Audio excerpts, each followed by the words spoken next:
I know you guys had to pick that time.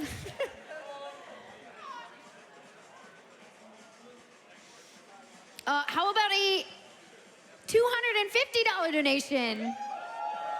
Yeah, that also says honk. Thank you, Ian Boswell. All right, who's excited for Gymnast Skyward Sword Run? I know I am. Yeah! All right, very excited for this run. Take it away, Gymnast. Good luck to you.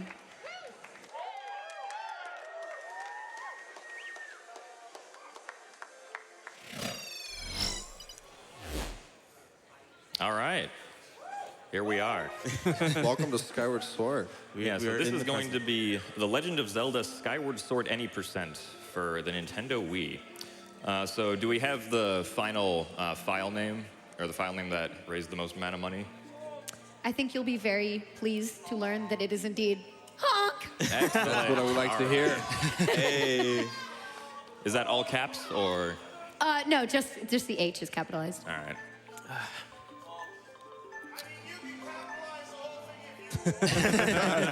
Do we need an exclamation mark?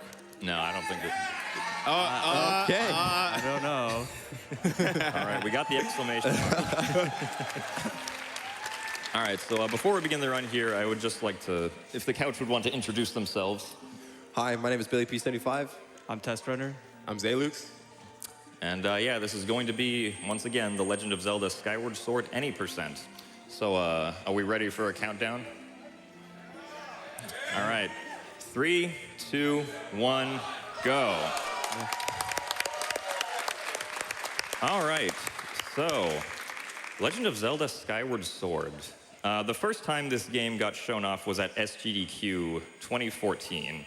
And back then, the run estimate was about 5 hours and 45 minutes. Then at AGDQ 2018, 4 years later, the run estimate became 5 hours and 15 minutes. So it dropped by half an hour in about 4 years. But now, a year and a half later at AGDQ 2020, the estimate is now 2 hours and 30 minutes, which is a pretty big drop, especially since for most of this game's history, it's been one that's thought to be like kind of unbreakable. I mean, there were some things that like we could almost do, but they weren't quite possible to do. Also, our hero Honk is being talked to by Instructor Hornwell over here. He's very impressed that we're playing this game in hero mode right now, because this run is done on a hero mode file of Skyward Sword. Hero mode is basically like a second quest or New Game Plus file of Skyward Sword. And the biggest reason we run in hero mode is simply because we can skip cutscenes in hero mode, which you can't do in normal mode. So that saves quite a bit of time because there are quite a lot of cutscenes in this game. And we are also playing on the Japanese version simply because the Japanese text is the fastest of all the languages that we have available. Interesting thing about hero mode is not only is it just generally faster, and it's been faster for a long time, even without the cutscene skipping, this route is impossible. Yeah. Or I guess like with the cutscene skipping, this route is impossible on normal mode. You'll find out why later. But there's also a lot of quality of life changes that hero mode has that make some strats easier and some faster strats for bosses especially possible in the first place. All right, so now we're gonna save our game right here after we just met Zelda. The biggest trick that this game has is a glitch known as Back in Time. And Back in Time is an extremely versatile glitch that's going to be used very frequently throughout the run. And to activate Back in Time, we first need to die. So we're gonna be doing that on this west cliff of Skyloft right here. This is usually where we queue up the, oh no, I'm so bad at this game jokes, and make people laugh. We're clearly very Hold on. Jim! Listen, you need to go to the right. Grush is over there. Right? Okay. Yeah. Come on, you got it this time.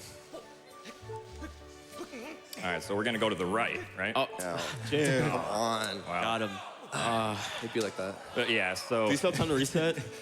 yeah, now that we're dead, I'm going to continue on this game over screen with the right option, and then I'm going to reset the game with the home menu, and this is going to activate the Back in Time glitch. So Link's essentially going to fall into the title screen right here, because the title screen is actually a part of the game that is playable if you manage to enter it in a state like this. It's actually just like a separate state of the Skyloft map itself. So we'll be doing some interesting stuff with this. So first we're going to bonk this tree, and that's actually important. And then as we come up here, I'm going to delete the third file that I just copied over, and then I'm going to save my third file as it's being deleted, which will essentially create what's known as a corrupt file on file 3, which unfortunately does not have the honk file name anymore. It just has like a null character. We'll get it back, don't worry. We'll get another one. We'll get another one. There will be plenty of honk. Yeah, so that corrupt file will be used a little bit later in the run, and we'll see what it does then. For now, though, we're actually going to go inside the goddess statue, which is open on this weird state of Skyloft right here. So we'll just be going in here. I'm going to be picking up the goddess sword, which is here inside the goddess statue. And as I do this, I'm going to be starting my first file. Right, so after the Skyward Strike charges up here, I'm going to start file 1, and this is going to put the goddess sword on my first file, since I started my file, and then the game decided to put the goddess sword on it. So it doesn't look like Link has the goddess sword right now, but he actually does. We just have to reload the area for him to actually visually get it. And so that technique that I did where I put the goddess sword on my file is a technique known as reverse bit magic. And the name sounds kind of weird, but we'll be able to explain it a little better later. Will we, though? Well, Ish. It's just bit magic. yeah, clearly. Reverse. It's just magic. Yeah. It's just magic. All right, well, Never heard of reverse magic? now that we have our goddess sword, we're going to go and save our Loftwing. This is actually like the main thing that we need to do on Skyloft, because if we don't have our Loftwing, then we can't like really progress through any other part of the game. So it's pretty important that we get it. So we'll be running over here to the waterfall cave. As far as movement goes in this game, generally you just want to sprint everywhere. Sprinting is very obviously the fastest form of movement in this game. If we have excess stamina that we don't need to use, or that we don't use up by sprinting, we can replace sprinting with rolling, since rolling will save 1 frame over sprinting for every roll that you do. So over the course of the whole run, that can add up to maybe like, 4 or 5 seconds or so if we do all of our rolls correctly. And then, whoop, hello, Keys.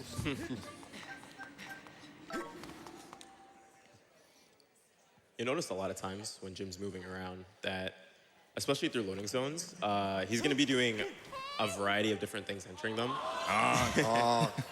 Some of them, it's going to be faster for him to run out of stamina. Others, he's going to make sure he's sprinting or rolling through with stamina. And other loading zones, like he did earlier in the goddess statue, he's going to actually press his C button or do some other method to completely stop all speed when entering a loading zone. Depending on the situation in the area, different situations are going to be faster. I mean, that kind of optimization, of course, like saves like an order of like a second or two. Yeah. But Yeah. it adds up, when you do it for like every loading zone in the game. All right, so now we need to cut the ropes off of these wooden bars to free our Loftwing. As many of you who have played Skyward Sword probably know, this game's combat is based off of motion controls with the Wii Remote and the nunchuck. So, if I want to slash my sword downwards, I have to slash the Wii Remote like this. Horizontally, I want to go like this. Typically, the movement isn't actually that big. Like, it just requires, like some small wrist movement to do correctly. And a lot of other things in this game are also motion-based, like, flying with our Loftwing here. This is the Loftwing tutorial, and we're actually going to see this Loftwing tutorial like about 4 more times in the run. So Yeah, we heard that casually a lot of players had trouble controlling the Loftwing. So Jim really wants to make sure that Everyone learns how to do it. yeah, everyone learns how to fly this guy. See if we get good now luck. we just kind of have to wait around while the Loftwing tutorial concludes. This tutorial is like purely time-based, so you can't really do anything to speed it up. Then think of the power of this file name. All right, so now that the Loftwing tutorial is over, normally we would go through the wing ceremony at this point and we would get the sailcloth from Zelda, but we're actually not going to do that. I'm going to save and quit my file here so that I keep the progress that I have, but then I'm going to exit out and open up the corrupt file that I have on file 3. Right, so in the corrupt file, every single value is set to 0. That includes Link's health, so He just Lived a died. long life, man, you know. But it was his time. this is very useful because it gives us a fast way to do back in time right here. And from here on out, I'm just going to use the physical button that's on the Wii, which resets the console, because that's faster than going into the home menu screen to reset the game. And then I'm also going to be copying file 1 to file 2 right here, because I'm going to need its properties for later. We should also note that when he copies, you press the plus button, but you see the plus button is also used to open the map, and at this point, opening them at any point during back in time would crash the game. So you have to be very careful to do the copy at a point when the map button is disabled. Honk, honk. All right, so I'm going to save my first file right here, and then copy it again. Don't question that. So now my saved first file is copied to my second file, and I'm going to be going into the training academy right here, because I'm going to be doing another iteration of reverse bit magic, but this time on the training sword, because I actually need the value for the training sword on my file. I do have to be careful here, though, because I don't want to select a file while I do this, or at least while the chest is opening. Otherwise, the game's going to crash, which is not a good thing. So now that the text is going, I can start my file, collect the training sword, and now we have the value that I want on file 1, so that we can use it later for other special things that will happen on the title screen.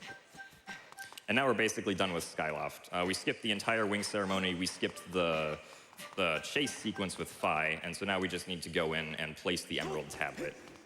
Also, there's a second goddess sword right here that we never picked up, apparently. Forgery.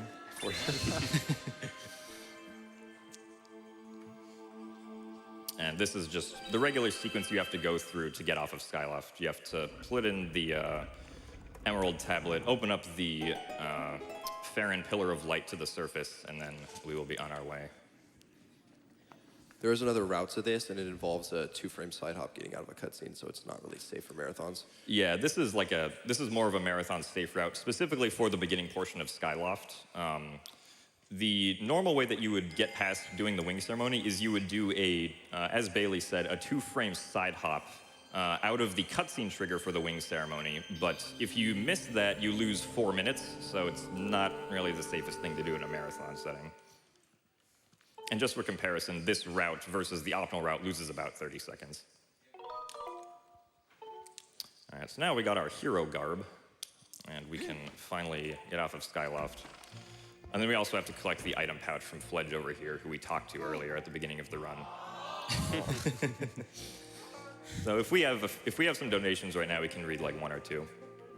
Oh my gosh, I know we don't have that much time, but I have so many donations for you. And there's so much honk in here. Oh, great.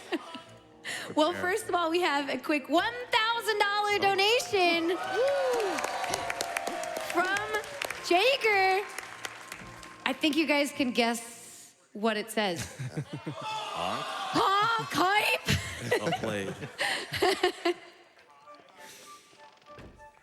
We also have a $25 donation from Sir Bill 17, who says, "It's been a blast watching this game get driven down by more than 2 hours since SGDQ 2018. Good luck, Jim. 25 more if you pull off extending blow again." Good luck. Thank you. All right, so now we can finally leave off of Skyloft. I did a weird shift there in my skydive because that allows me to hit a loading zone that's actually closer to the Farron Pillar than the normal one off of that boardwalk is. And then right here, as we approach the Farron Pillar, there's normally a Phi cutscene that's supposed to play for our loft wing, but if we dive off of our loft wing and then just skydive into the Farron Pillar, we'll actually skip that Phi cutscene and saves 10 seconds. And this is not the longest skydiving session in the game, just for future reference. Just wait. This is just practice.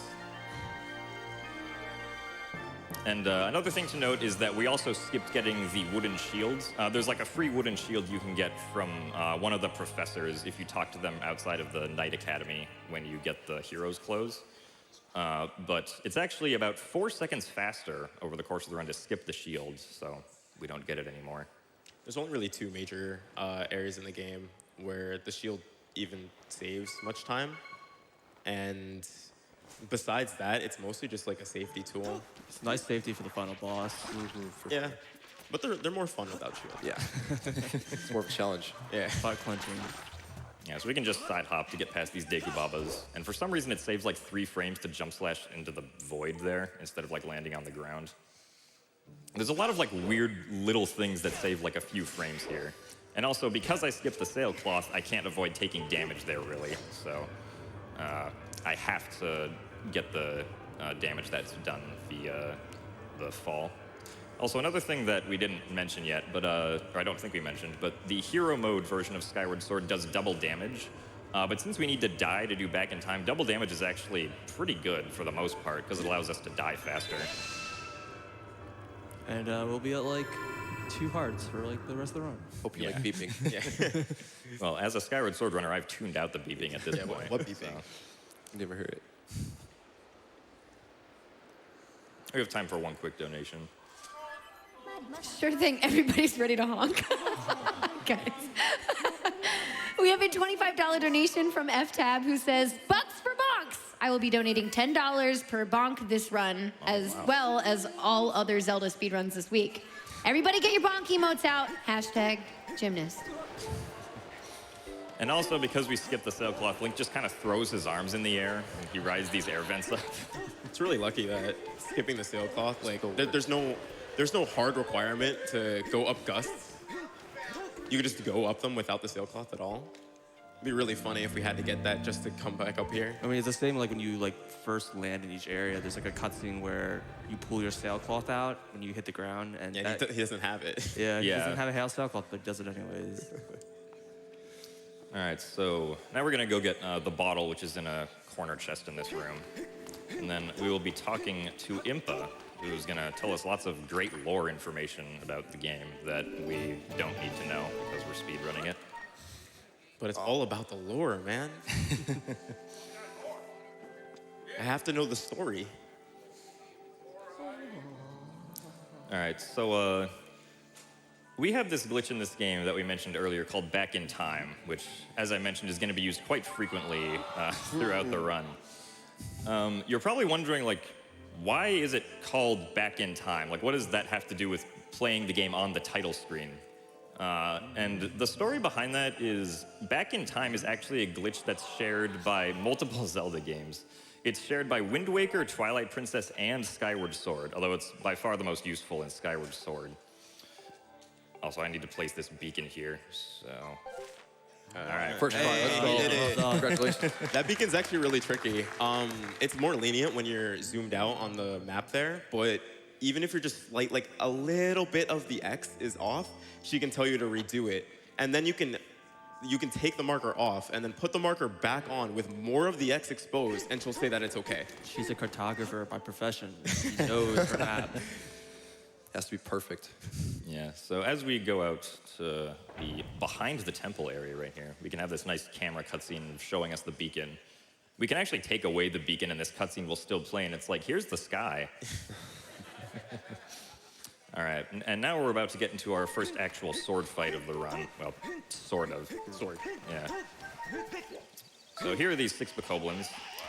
One of the nice perks of a hero mode file is that our Skyward Strike is extremely overpowered. So just get rid of all those guys like that. Normally we'd hit all of them, but that guy was way over there for some reason. Skyward Strikes actually start with the tower the Master Sword has from the end of the game. So Yeah. you're able to one-shot most enemies with them, so we'll use that quite a lot. Yeah, and the important thing to note is that we need to be far enough away from the enemy so that our sword doesn't actually collide with the enemy's hitbox. Otherwise, the enemy just takes regular sword damage because the sword takes priority over the Skyward Strike. Depending on the case, though, there will be a time later in this run where Jim will want to hit an enemy with the sword and the Skyward Strike at the same time. Right. Also, back to the Back in Time explanation that I was mentioning earlier. Back in Time is a glitch that, again, exists in Wind Waker, Twilight Princess, and Skyward Sword, right? And it was actually first discovered in Twilight Princess all the way back in 2007, when most of us were still young. So when it was discovered in Twilight Princess, it was actually discovered in the Arbiter's Grounds dungeon, which is a little more than like halfway through the game. And when glitch hunters figured out Back in Time, and they like played through the game a little bit after performing Back in Time, they realized that they could start the King Boblin 1 fight, which in Twilight Princess happens way before the Arbiter's Ground. So they were like, oh, well, clearly this glitch takes us back in time, so let's just name it that. Even though that... Oh, were they wrong? Yeah. How innocent. Yeah, so that's the story behind the name of the glitch. But like, if it was named something like Tidal Control, that would be a more descriptive term, but we have Back in Time. It's also, it's sometimes abbreviated as BIT, like B-I-T. That's what reverse bit magic, that's what the bit in reverse bit magic stands for. If you expect any Zelda game with categories, tricks, to have a good name, you gotta go somewhere else. Where you're wrong, yeah. Abandon hope, all ye who not enter here. All right, so now we're in Farron Woods, and we have to go through and just do a bunch of questing stuff for eventually getting the slingshot. It is very important that we get the slingshot. The slingshot is actually used quite a bit in the run, and the seed count with the slingshot is not exactly the most lenient, so we hope we don't miss any of our shots either.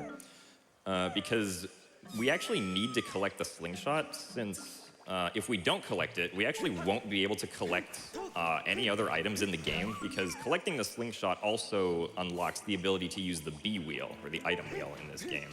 And without the item wheel, you actually can't access any items. It even goes so far that it's like, you know, if you were to get an item like the claw shots first without having gotten the slingshot, Link would just hold the claw shot above his head indefinitely, because the game like can't put it in the menu. You'll notice that he bonked a wall right there and knocked that vine over. We're actually supposed to shoot that later with a slingshot, and it changes the text a little bit because of that. Yeah. It's the little things. I mean, the text being displayed there is also still wrong. He says like, "Oh wow, you shot that down without even jumping down." Really impressive. It's, but, you know, or it works. It's close enough. Yeah, it saves routing time, being able to swing on that. Being able to swing on that vine to get to the first of the 3 Kikwis that we need to go and find. Because basically the Kikwi Elder's very worried about where his Kikwi brethren are, and we need to go make sure that they're all okay. So starting here, Jim is actually going to have a few, earlier in that conversation, he had a few text options that he could do for Link to say a couple different things. In some cases, it's completely irrelevant what you say to a character. What they respond to you with is exactly the same, or more or less the same amount of text. But in other cases, you can save upwards of 20 seconds just by picking the right text box. I mean, there's a few places where you put the wrong text to get looped, so. For instance, all of Farron's actually the left option, so it's pretty easy to remember. Yeah, and also you'll notice that we have to do some stamina management in this game with the stamina wheel that we have. Generally, we want to let our stamina wheel refill to the first quarter of the stamina meter, because the first quarter will actually deplete half as slowly as the first 3 quarters normally would. Oh man, it's tricky.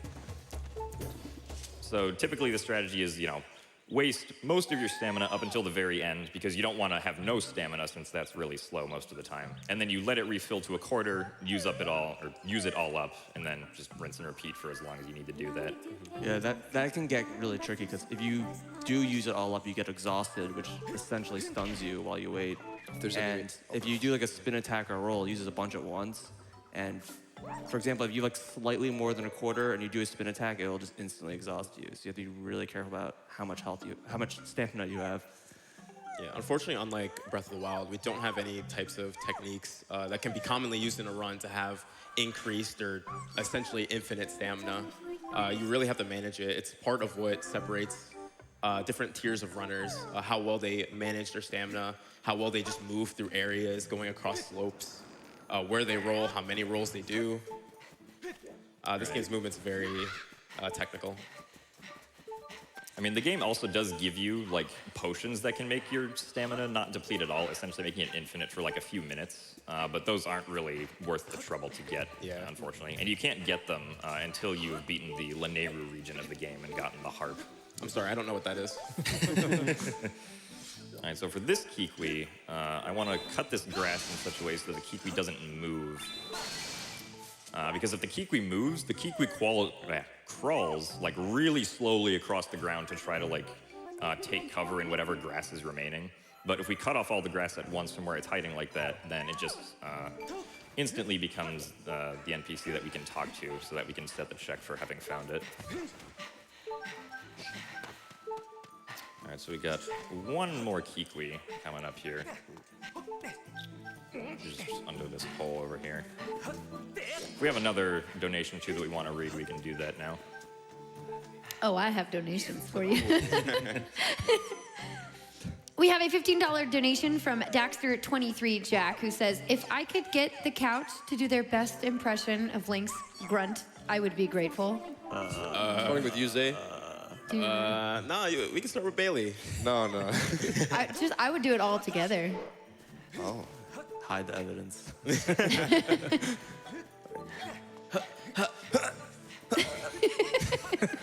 Actually, there's a part later in the run that's really good for this. Okay, you can do it later. It's all All good. right.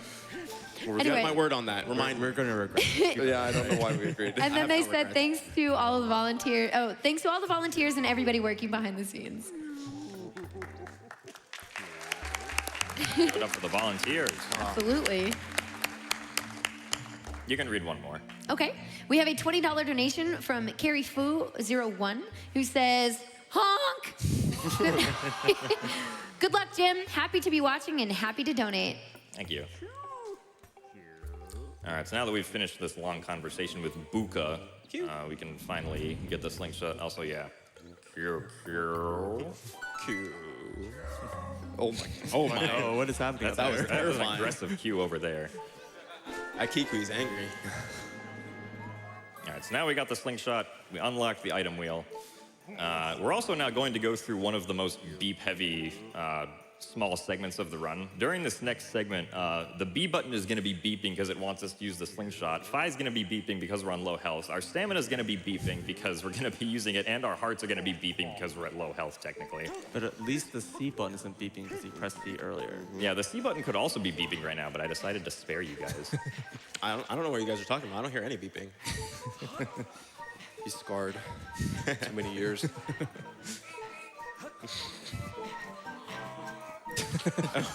Just imagine all these beeps were replaced with honks. Oh my. Oh wow. Oh no. It's an Easter egg we never knew about till right now. That's what's they're gonna change on the Skyward Sword remake. It's all gonna be honks. All right, so before we enter the deep woods, though, we're actually going to go up to this statue and we're going to save, die, and then do back in time again. So we don't have the bombs yet, so we can't like easily get Link down to 0 hearts with that. But there is a Bokoblin conveniently standing on the lower level of this platform here. Get its attention. We have a friend over here. How you doing? Oh, Aw, that's rude. Luckily, pretty much everything in this game does 2 hearts of damage to you. yeah. Yeah. All right, so this time we're going to be doing another iteration of reverse bit magic. The first one that we did earlier was with the goddess sword, and the second one was with the training sword. Both of those gave us what we expect them to give us, right? So with the goddess sword RBM, we got the goddess sword. With the training sword RBM, we got the training sword. But this one is going to be a little bit different. A little. Just a little. All right, so there's a set of logs that's on the other side of Skyloft here, right in front of the waterfall cave, so we're going to be running around to those. And what we're going to do is we're going to cut down the logs after we start file 1, which you'd think like, okay, so you're going to cut down these logs on file 1. That's not what's going to happen. Instead, the game is going to take the sort of ID of the event of cutting down these logs, and it's going to apply that event not to Skyloft, but to Farron Woods instead. And Farron is going to interpret that to be something completely different than cutting down the logs on Skyloft. Unfortunately, we're not going to actually see the effect of that until a little bit later, but just keep in mind that we did that. Yeah, that explanation was probably very confusing and will need some repeating because it's a really complex idea that's being done here. All right. Although before we do that, we have a little special trick that we're gonna hope that we get here. Go. Hopefully. So I have to stun this Bokoblin over here, and there's another Bokoblin over here that I'm gonna stun also. And then I'm going to attempt to hit the Bokoblin into a very precise location on the edge of this seam right here. Unfortunately, the Bokoblin flew a little too far, so we aren't going to be getting that. But instead, we can go and do this other trick called the Cube Warp. So basically, there's this Goddess Cube up there that the Goron is looking at. And I'm going to lure this Bokoblin over here so that I can use the Bokoblin to angle my Skyward Strike upwards and hit the Goddess Cube from down here. Oh, he juked me. She baited. That's really far back. Yeah, the Bokoblin moved a little too far back right there. Well. All right, there we go. There we go. Okay. Hey. So we hit the Goddess Cube with the Skyward Strike, and this teleported us up onto the ledge over here so that we don't have to go around the entire area like we normally would have to. Yeah, that cube is very weird because that's the only cube that when you hit it, it starts like cutscene, it'll teleport you. So this is like the only place that's useful. And also, That's okay. Master Honk. the other thing is that none of the other cubes would even be interactable at all unless you hit that one. So it's, All right. Also, normally you can skip this text box, but you're supposed to do a jump slash right before you hit the ground, but I was a little bit late with the motion of the jump slash, so that's okay though. Jim attempted to do a trick called extending blow, as a donation comment mentioned earlier. It's, I wouldn't say it's hard, it's just luck. Yeah, the trick that I was trying to do with the Bokoblin, if done correctly, would have actually shot Link all the way across the map to the Skyview Temple. So it's unfortunate that we didn't get it, but again, it's RNG because the Bokoblin needs to land in a very specific spot on the ledge that I was trying to lure him towards. And when the Bokoblin gets knocked back, it's actually random how far he gets knocked back. So the chance of that trick actually working is only about 25% because there are 4 different knockback distances that the Bokoblin has. But anyway. Well, this is where the fun begins right here. When Jim does extending blow, that's a trick that can be done theoretically anywhere. There's not really a setup for it in every location, but when you do it in an area, it shoots you towards the origin of the map. Right. So the origin in this area just happens to be somewhere useful. yeah, in most regions, the origin is in a pretty useless location. Yeah, so now we've entered the Skyview Temple and we've saved and done back in time. This time we're going to be doing a completely different trick that's not reverse bit magic. We're going to be doing what's known as a bit warp. So what I'm going to be doing is I'm going to actually first need to select file 2 and then bonk on that tree. Bonking on that tree with file 2 open will actually open up the gates that lead to the Knight Academy up there. That's known as bit magic, where we take information from our file and apply it to back in time. But this bit warp up here, we're going to save and start our file at this statue at the same time. And this is going to take the coordinates that we had on Skyloft and apply them to the Skyview map. And so this essentially teleported us very deep within the dungeon, allowing us to skip like a good 2/3 of it or so. Yeah, the entire beginning of this dungeon, to be honest, I don't know what it is. Jim doesn't know what it is. No one on this couch knows what it is. It's been years since any of us have seen it. This is one of the oldest bit warps, at least. I think every popular run from over the years has used it. And if you notice when he's going through back in time, he'll go to different files and stuff. Like, for instance, he bonked that tree with file 2. That was what actually set the gate up at the top of Skyloft to be open so that he can actually get to that title screen, or to the save statue. There's a lot of different applications with that. There's a lot of rooms that will crash depending on what file you have, and we have to worry about that quite a lot. Okay, nice spider skip. Yeah, we don't have the Did it die? beetle, so we have to use a Skyward Strike to make the spider swing side to side. We will be getting the beetle now, though. Yeah, the enemy's pretty terrifying because if you mistime that jump, it would kill you and you have to do this entire segment over. Ironically, just one spider is one of the scariest things in this run. This first dungeon in general is actually really scary. If you die here, Jim will have to save again at the beginning of the dungeon and then redo the back in time warp, which wastes a lot of time. And it would actually set his heart stack to 6 too, so the keys would have to hit him 6 times. Yeah. All right, now I get to fight this guy with no shields. Yeah, this is one of the only fights in the game where the shield would actually just save a bunch of time. But Jim's good at this fight. He doesn't need to block. Easy. Yeah, so, yeah. we essentially just wait for the Stalfos to be vulnerable in a direction. As far as like my preferences of attack go, I personally prefer when he allows me to swing at him from the side instead of from like up and down, because I just find it to be easier to swing in from the sides. So now here's the beetle. I actually really like this puzzle casually when you get the beetle and then have to exit this room. Like, you just have to hit the exact same switch that you used to enter the room, but you have to fly the beetle over to it. Creative. Also, interesting thing about beetle flying, the beetle will travel slower if it's traveling up or down versus traveling just like on a plane, or like a horizontally flat plane. So it's actually fastest to make the beetle go up to whatever distance it needs to get to, and then, oh, nice. Oh, nice piece. The key stole that Skyward Strike. Yeah, so we want to fly the beetle up to whatever height it needs to get to, and then just fly straight from there, because the horizontal speed is fastest. Also, I need to get this red rupee. I don't actually need any money, but I need the game to remember that I got that red rupee. Because getting that red rupee will set a flag in this area that will be useful when I load it into the title screen later. Similarly, when Jim was in the room with the Hydra, he also broke some planks that were covering a passageway. That's another flag that he needs set for later on in the game. Okay, so now we're going to save, and we're going to do another version, or another iteration of reverse bit magic. To die this time, I'm going to make my way back over to this guy, and he's going to hit me into the void. Conveniently, there's two of them. Yeah. It's actually faster to die into a void, because then you skip the animation of Link like falling on his knees and the camera panning around and all that. So that's pretty nice. So for this specific use of reverse bit magic, I'm actually going to be saving file 3 after I copy it over from file 1. So I'm copying file 1 to file 3. I'll be using the properties of this file later, as we said. And now I'm going to select file 2 and bonk into this tree. And this is going to once again open up the gates up here.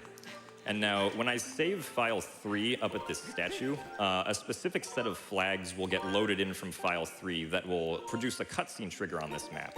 And what I want to do is I want to start file 1. Actually, hold on. Did I copy that back? Oh, Seed of Life. Oh, yeah, that's the Seed of Life. All right, let's try this again. Yeah. Yeah, unfortunately, I can't turn the camera right there, otherwise I end up in that soft lock. So What's funny about that little soft lock is that was actually one of the biggest tricks we had for a little bit. We would get the Seed of Life in back in time, and now it's just an annoyance. Yeah.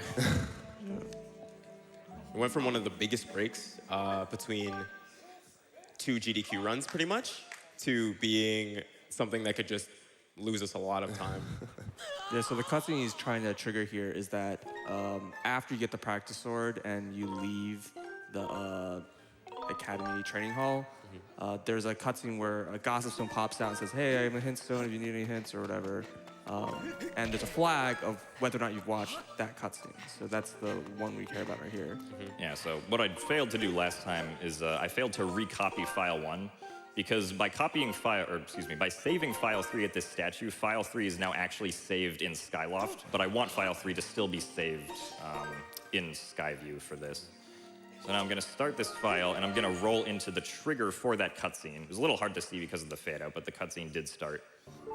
That's part of the drawback of the safety route, is that it's actually more complicated to do that specific back in time and a couple other ones, just because of how your files are set up. File management and where your files are and when you're copying them, when you're opening them, as Bailey talked about earlier, is really important in this game. You have to remember a lot of major things to do, otherwise you could crash or even just brick your run, like nothing you can do, soft lock. Yeah, so now that we're back in Skyview, we're going to get the boss key and go to the boss. Boss key is thankfully very fast to get. It's like that in most Skyward Sword dungeons, actually. Boss key generally is not too far out of the way. The boss we're actually about to fight is probably one of the hardest ones in this run. Hey, good ropes. It takes quite a lot of concentration to deal with it. Easily the hardest fight in this game. It's like an entire, a lot of RNG to figure out Yeah, he how can many throw, darts like... you can get. Yeah.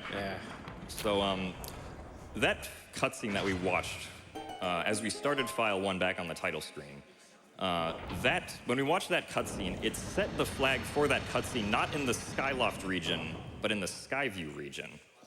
And that flag is very nice. because it allows us to do what we're currently about to do. Here we go. Nope. Okay. All right. Perfect. All right, Let's 0 go. darts. Well done. Yeah. Good job. Good job. Perfect RNG. Right. So the flag that we set here in the Skyview Temple with the RBM opened up this door at the end of the boss fight and allowed us to progress without having to fight Girahim. So he's very sad now back there. That's the only boss that will skip like that, though, in the run. Unfortunately. Yeah. It'd be really funny. Just every boss. It'd be funny if when you fight Girahim again, if you just run past him again. All 3 times. He just gets progressively more and more mad that you're ignoring him. All right, so now we got the Amber Tablet for completing the Skyview dungeon. And so now we're going to be going back to Skyloft to place the Amber Tablet. But we're actually not going to place the Amber Tablet once. We're going to place it twice. Ooh. Because we actually want to use reverse bit magic to place the Amber Tablet on 2 files, not just our main run file. So I'm going to be activating Back in Time again here by selecting file 3, and then dying the same way that you saw earlier where I got curb stomped by the Bokoblin. This Bokoblin's gonna become our best friend. We need him quite a lot. I know. I think he thinks you're his biggest enemy. He's like, I found the hero, curb stomp. His arch nemesis. Time to get a raise. Employee of the month. This was like 5 times. All right, so this time, I need to load in the Amber Tablet that I have on file 1. And the way that I can do that is I can actually collect a rupee with file 1 selected. So I can make a rupee drop down from this tree and then select file 1 while I collect the rupee. So now I've loaded in the Amber Tablet into Back in Time, and I'll be able to place it in Back in Time and then put the Elden Light Pillar on my second file. So right here, I actually need to check this statue with file 3 and then save file 1, because it's faster to just save file 1 directly back to Skyloft instead of flying there from the Farron region. And I needed to select the statue with file 3 so that I would load information in from file 3. That's going to save a little bit of time as we go into the goddess statue right here. So one of the flags that we set on file 3 in Skyview Temple corresponds to the pedestal being raised up here inside the goddess statue. So the pedestal is just rising on up here. And we can place our ruby tablet into it. So now we're gonna get the cutscene for the Elden Light Pillar, like shooting off into the sky and then forming up. I want to start my second file so that I can get the Elden Light Pillar on it right as the pillar is forming after a specific camera change happens here. And the leniency for this is like 1 second, so it's generally not very difficult to do. All right, so file 2 is started. We can see here that if we use first-person view, we can see the Elden Pillar is right there. So that means that we did the RBM successfully, and the Elden Pillar is now on file 2. So now file 2 has this very specific setup on it, which we're going to be using a lot for title screen stuff later in the run. But for now, we'll go back to file 1, place in the Ruby tablet, and then make our way off to the Elden region. I also need to drink my potion here that I got all the way back in the Sealed Temple, because I need to be on 6 hearts for when I go into Elden here. Elden's really dangerous. He's gonna need every single one of these hearts. Very scary. Also, our duplicate goddess sword is still here. Still a forgery. All right, so if we have more donations, feel free to read them now. I got you. We have, and I'm a little sorry for this, but also not, a $15 donation from MCN Mike, who says, hey guys, it's your friendly neighborhood gamer here. I don't have much wisdom on speedruns, but being able to do a run like this must take a lot of courage. Remember to embrace the power within. Sorry, I won't try to force any more puns into this donation. Super excited for this run, so good luck, gymnast. P.S. Honk! Zayloox, what's your opinion on puns? Oh, I love puns. Oh yeah, you do? Yeah. Okay, good to know. Interesting. Totally. Yup. He wants to hear all of them, guys. Chat. We need more. Why do you We guys need do this to me? They love the puns. Yeah, hey, Kung Fu, Yes. what was that pun with Triforce? What was that about? I won't try to force any more puns. What is that a pun on, though? No, I'm seriously asking that question. What is it a pun on? The Triforce. What, the Triforce? What's that? What is that? That doesn't exist in this game. I don't know what That's you're not a talking thing. about. I don't know what you're talking about. Honk force. The honk force. The 3 wise gooses. All right, anyway. Yeah, I don't know. Triforce doesn't exist in this game, so we won't be getting it, of course. Yeah, there's none of that. Anyway, so now we've arrived in the Elden region, our second region of the game. And we're going to start things off with a nice little bit warp. Thankfully, there's lots of damage sources in Elden because there's like lava everywhere. So we're going to take 2 hearts from this, or 4 hearts, excuse me, from this nice choo-choo right here. And then we're going to do our last 2 hearts in the lava to die quicker. Can confirm lava is hot. Really. Confirmed. So hot he bounces off of it for some reason. All right, so this bit warp is going to be using the Bazaar statue instead of the Upper Academy statue like we used back in the Skyview Temple. And so basically with bit warps, we can do them wherever we have a statue available on the map run and back in time. So on the Skyloft map, we're limited to the 4 statues that are on this map for bit warp positions. This one's also a little precise, so I want to make sure that my positioning is good.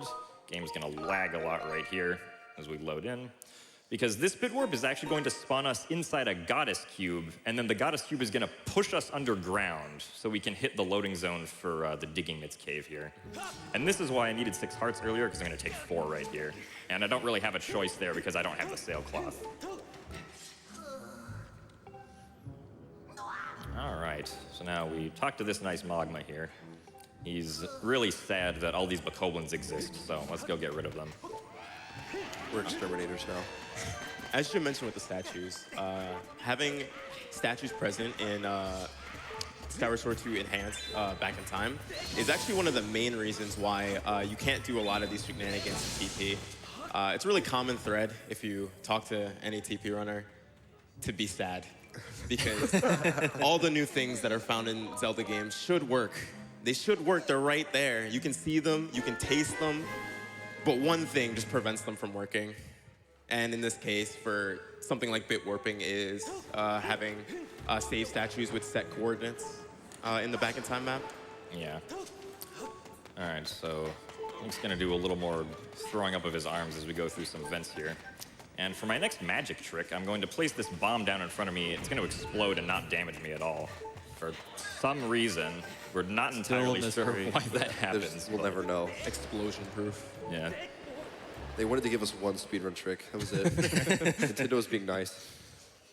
This was their one intent. All right, so yeah, we got the Digging Mitts in that cave. It is technically possible to skip the Digging Mitts, but it takes a while to do. And there's also some parts in the run later where we want to dig up a ferry for use, so. Yeah, unfortunately, this cutscene right here, if you roll into it correctly, you can make Link walk around in circles, but didn't happen, unfortunately. It doesn't save any time, it just looks funny, so that's unfortunate. Cool strats do save time. They save time in your heart. Well, this game actually has an interesting history of people doing cool things that are actually All right, but we're going to do another RBM right here. This is the longest one that we'll be doing so far, so continuing and resetting so we spawn back into the title screen. This one's actually going to take place on night back in time, so I'm going to need to go into a house, sleep, and then come back out so I can activate a specific trigger on nighttime Skyloft. Getting inside nighttime bit is actually a pain. We had to. There's a very specific file setup that you have to get into it, and we actually had to manipulate a lot of stuff in order to get this to work because there were a lot of potential glitches that were in the past that we could never use because they were inside nighttime bit. We couldn't get there in like a certain file, and now we can, luckily. Yeah, entering any building, either in or out, can pretty easily crash the game unless you have like a very specific set of flags and story bits that Like all three of our files are very crucial to what we're doing in every single trade. Which is why Gymnast is like being very careful about selecting certain files as he like interacts with like the bed, the door, and so on and so forth in order to make sure the game doesn't crash. Yeah, so if I had selected file 1 or file 3 to try to go outside here, the game would just crash. Yeah. And we'd have to reset, or at least reset to where we last saved. Anyway, for this reverse bit magic, we're going to be opening up the shed here on Skyloft. So I start my file, shed opens up, and now this sets the corresponding flag for what was opening the shed onto the Elden region, because that's where our file is now located. Okay, good. I didn't get owned by the keys. That happens. That would have been really funny. It would have ruined the surprise, though. All right, so for this guy, we can sort of just like inch our way up the slope, and then once he turns around, we can run up the slope without having to shoot him with a slingshot seed. Because again, our slingshot seeds are valuable. We don't want to go around wasting a bunch of them. Also, this guy's, hello. Okay. Yeah, we don't want to get hit by that explosion. Don't really know what that Bakovan was doing. And I guess to try to clarify these reverse back in time magics a little bit, essentially what's happening is that every scene has a set of like event flags, and what you're doing is you can set like flag number 4, flag number 42, or whatever. And what we're doing is Jim is setting flags that were supposed to be for one area into another area. So, you know, blowing up some rock in one area would be flag 7, but he's setting flag 7 in a different area, which can cause all sorts of effects. If you want to see exactly what a lot of flags do, Gymnast has a really good spreadsheet that pretty much has every single area mapped out, all the flags that we know about that area and the location of that flag. And you could just pick a column, pick a row, see that square, read what it does, and then go to another map and find out what it corresponds to. Yeah, by picking out the same row and column and seeing what that does. So these Mogmas are very concerned about getting inside the Earth Temple. How are you going to get inside? I don't know. I think we're supposed to collect like a key or something. Oh, really? Yeah. that's not I think that's what these guys are talking about. I don't know. I can't read Japanese. Actually, they're just gonna dig in. I think is what they say they do. Yeah. Yeah. Oh, yeah. That takes too much work. That takes too much work, though, unfortunately. Yeah. You can't do that. Yeah. I mean, The fancy digging method is not gonna do you no good. I don't know. I think that door is an illusion. Oh, really? Oh, it's a Really? mirage. Are you trying to tell me there's some magic involved here? Maybe. Oh, Oh, whoa, okay. Yeah. Okay, well, Hey, okay, there you go. Consider me impressed. Yeah, so the RBM that we did opened up the door to the Earth Temple, but because we loaded the map from the RBM, it didn't actually visually update instantly, which is why the door was still looked closed, but the trigger for like entering the cutscene was still there. So now we're in the Earth Temple. That's the slingshot. If you notice when Jim entered this temple, he actually faced the camera backwards. There's some camera manipulation there that actually makes that platform raise a little bit later because it's not loaded in because you're not looking at it. All right, and then with these ropes right here, I'm actually cutting the rope and then jumping off the ledge so that I can skip the cutscene where the game's like, hey, look what you did with this, or look what event happened that you cut down this rope for. So it saves a little bit of time skipping those small cutscenes. First Temple is probably one of the more sketchy places of the run, just because there's so many ways that you can potentially die unintentionally. Like, you know, falling in lava or getting hit by an enemy or whatnot. That Lizolfo scares me. Yeah. He dunks me a lot, yeah. All right, so now we're going to be saving, and surprise, surprise, we're going to go back to the title screen. Who could have predicted that? And once again, in the lava, because dying in lava or in water or in a void is always faster than dying on the ground. And this is actually a good example of seeing that, you know, different events on Skyloft mean different things depending on what map you're on when you set those bits during back in time. So we're actually going to be doing the exact same RBM that we did last time. We're gonna go to the bed, we're gonna make it nighttime, and then we're gonna slash the statue and open up the shed down to the lower part of Skyloft. Because inside the Earth Temple, that flag also means something completely different, with whatever like event number it's tied to. So since we're gonna be doing the exact same thing, we can read a donation or two. Absolutely.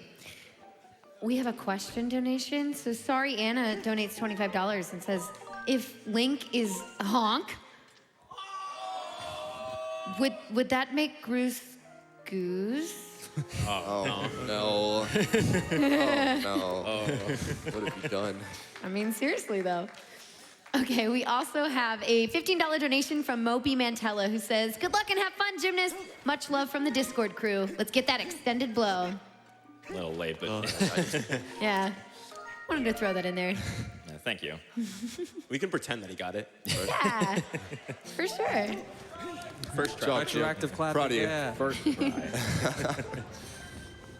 All right, so with that RBM, we won't keep this one a secret. That RBM actually raised up the platforms that you normally have to push in the pegs for by like rolling the ball around the Earth Temple. So we're actually not going to be rolling on the ball anymore now because the platforms will be up by the time we get back to them.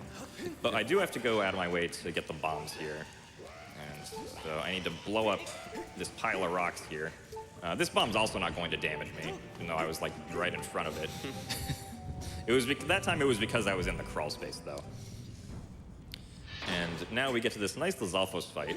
We can skip the intro cutscene to it by shooting the Lizalfos with a slingshot to disrupt what their animation is. Okay. Refill our stamina and try a little. Almost ran out too. Yeah. This fight can get a little sketchy when they're together like that. Oh my god. Yeah. Okay, we're fine. Treasure. No lizard tail, thankfully. Yeah, picking up on those random drops like wastes so much time.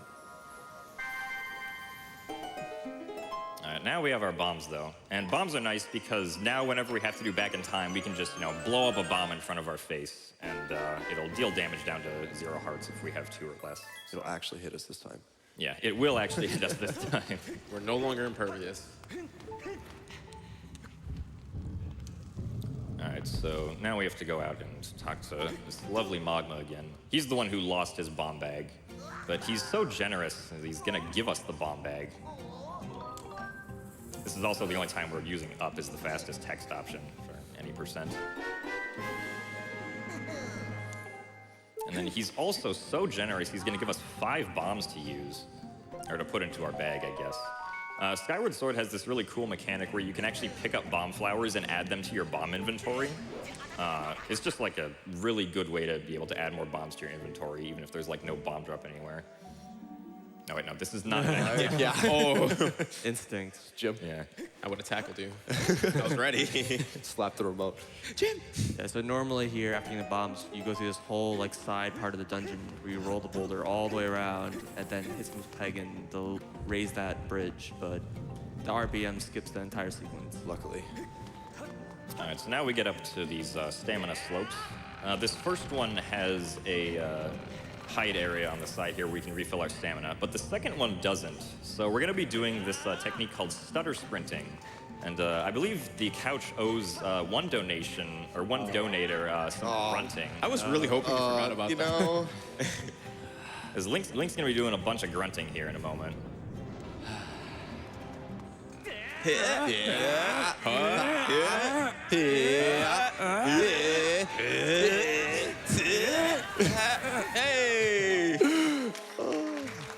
Much regret. Yeah, That was great. The things we do for charity. Normally, you're supposed to blow up some rocks on the side there as a rest area, but if you just like sort of tap the A button rhythmically, you can not use as much stamina to get up like, each section of the slope right there, which allows us to get up with one full stamina wheel instead of needing more than one. Also another quick boss key, which is really nice. Before our short section as Indiana Jones right here.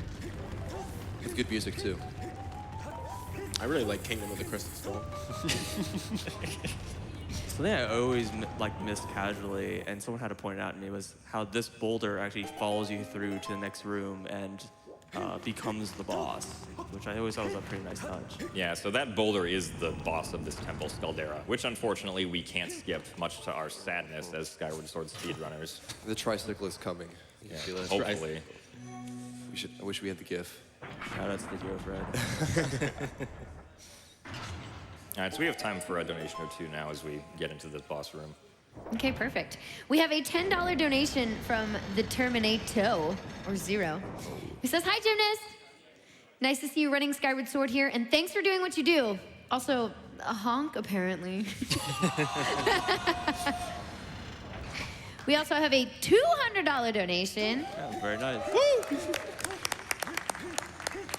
And they say, excited to donate again to such a great event and see a run of Skyward Sword. Such an awesome game. Thanks. We have a $20 donation from Oxlink who says, Jim, what is your favorite piano song? Will you finally tell us? No. All right, so I refilled some of my bomb count with the bomb flowers right there, and then I took damage into that Phi trigger so that I wouldn't have to go through Link's get up animation, since I am going to want to do back in time in the near future, and I want low health for that. Torp's proud. Yep. If you notice him do that little slide right there, there's something called a break slide. You have to hold a specific spot on the nunchuck, and you can preserve your speed. Also you known lose all as your acid. stamina. Yeah. Yeah. I'm the only person in the community calls it that. It's not ESS for us. That's what it is. Yeah, interestingly enough, break sliding is also a technique that works in Wind Waker, Twilight Princess, and Skyward Sword. These games do share a lot of overlapping, like, mechanical techniques, in some regards. All right, now it's time for this guy. This fight is mostly consistent, except for the fact that during what will hopefully be the final cycle, his eye will cooperate and go into a position which I'll be able to hit with my sword. If the eye doesn't go into that position, then that's unfortunately going to add some extra cycles. And that damage was intentional. Also, yes, the damage right there that I took was intentional. Now we'll run away and just bait him into opening up his mouth for another bomb. So this is where the eye stuff kind of matters. So hopefully he comes to the center right here. All right. Oh, that's unfortunate. So as mentioned before, that Gymnast wanted, for this boss is where Gymnast wanted to hit Scaldera with both the Skyward Strike and the Sword Slash. If he times it correctly, they'll be taken as two separate hits overlapped on top of each other, and he gets just enough damage to kill Scaldera before the next cycle starts. And I think my positioning there was a little too far forward, so. Still, good fight, though, overall. For sure. Yeah.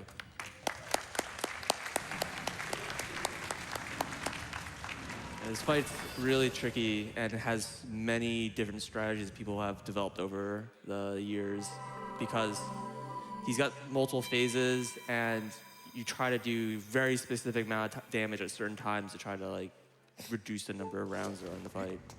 Yeah, so now there are more bomb flowers up at the top here, which I can use to refill.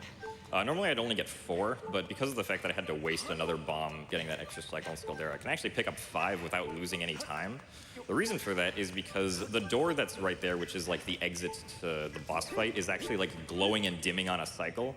And when you open the door will always wait until it's at the like low point of its dim cycle before it actually opens. So I'm able to collect one more bomb without it going for an extra cycle.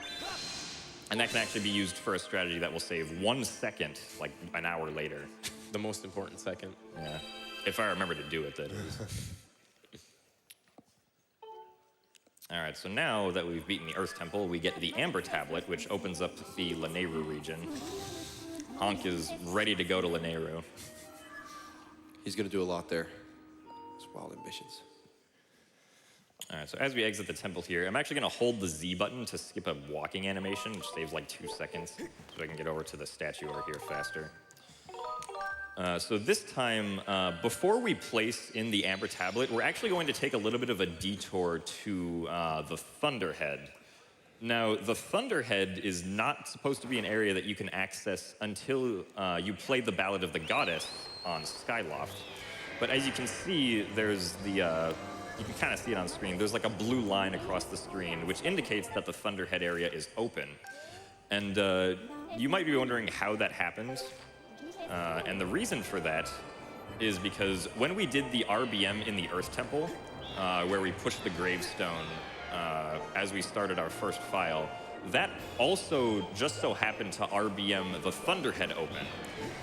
Due to some complexities of where the flags are placed in memory, we can't actually RBM both of those at the same time, which is pretty nice, because usually we would have had to do an extra bit of reverse bit magic to open up the Thunderhead, like in previous routes. Traditionally, you would do this while doing like a save warp or a bit warp or a bit save or something like that. And being able to combine it with reverse bit magic is really convenient. Jim's gonna keep his altitude pretty low here.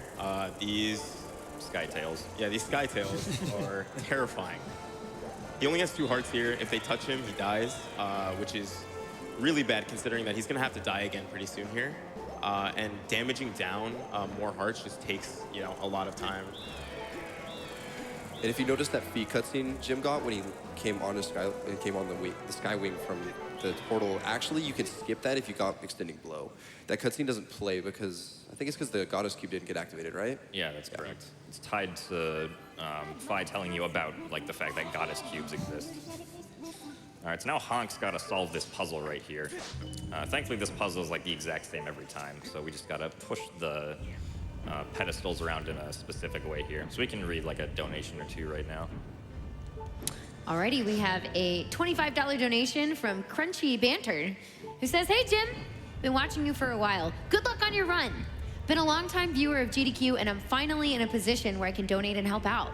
My best friend, my father, overcame I'm gonna totally accidentally butcher this, esophageal cancer a few years back, so this cause means a lot to me. It is so amazing what this community does every year. I want to thank everyone that puts this awesome event together and all the runners and announcers that give up their time to entertain us. Thank you to all the donators and Prevent Cancer Foundation." Huh? Honk. Thought we were free. Oh, we'll never be We free. won't be free No. until this run is over. No, not even. I don't think that's no. gonna save us. Remember that time you wanted Lonk as the donation name, as the final name? And instead we got Honk, and now we have so much Honk. Anything is better than walk. All right, so now I'm going to be saving the game and doing back in time again. Unfortunately, back in time doesn't work in this area if I just watch that cutscene of getting Ferore's courage. So I actually have to get out of here and then use a bomb to damage it down to 0 health, so that we can successfully do back in time. Also, nice camera getting stuck in the nook right there.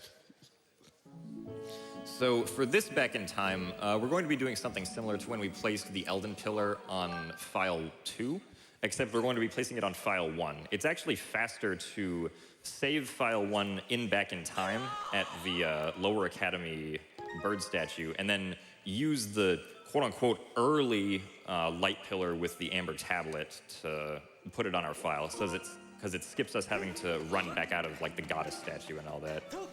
So we're gonna bonk this tree, we're gonna collect this rupee while file 1 is loaded, and then we're gonna select file 2 to open these gates back up. And then we're gonna save file 1 here.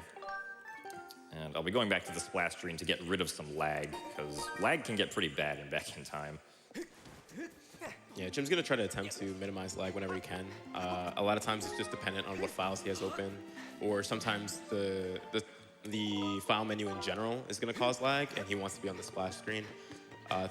Even just different types of movement where your camera is can cause a lot of lag. So there's a lot of interesting movement choices that are going to be made to get through these segments as fast as possible. For instance, if you have the file screen open and you load the bazaar, it lags terribly. So we always back out to the title screen just like this. All right, so we have our amber tablet loaded. Now we just need to place it in the pedestal. Once again, the pedestal rises because of the properties that we have on file 3. Also, Link's just going to kind of motion in a non-existent tablet, the pedestal right there. It's still going to play the right cutscene, but it just looks kind of funny.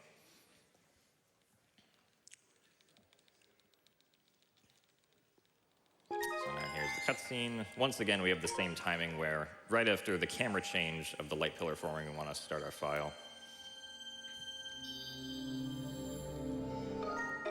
And now the Elden Pillar, or excuse me, the Lanayru Pillar is on file 1.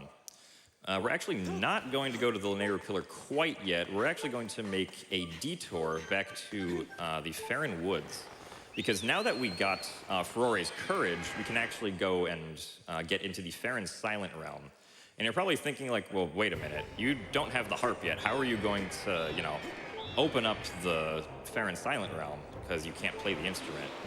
And the answer to that is, if you remember what we did earlier in the run, where we cut the logs in back in time as we loaded our file as it was in Farron Woods, doing that action actually loaded in the Farron trial into the Farron region so that we can actually go to it now.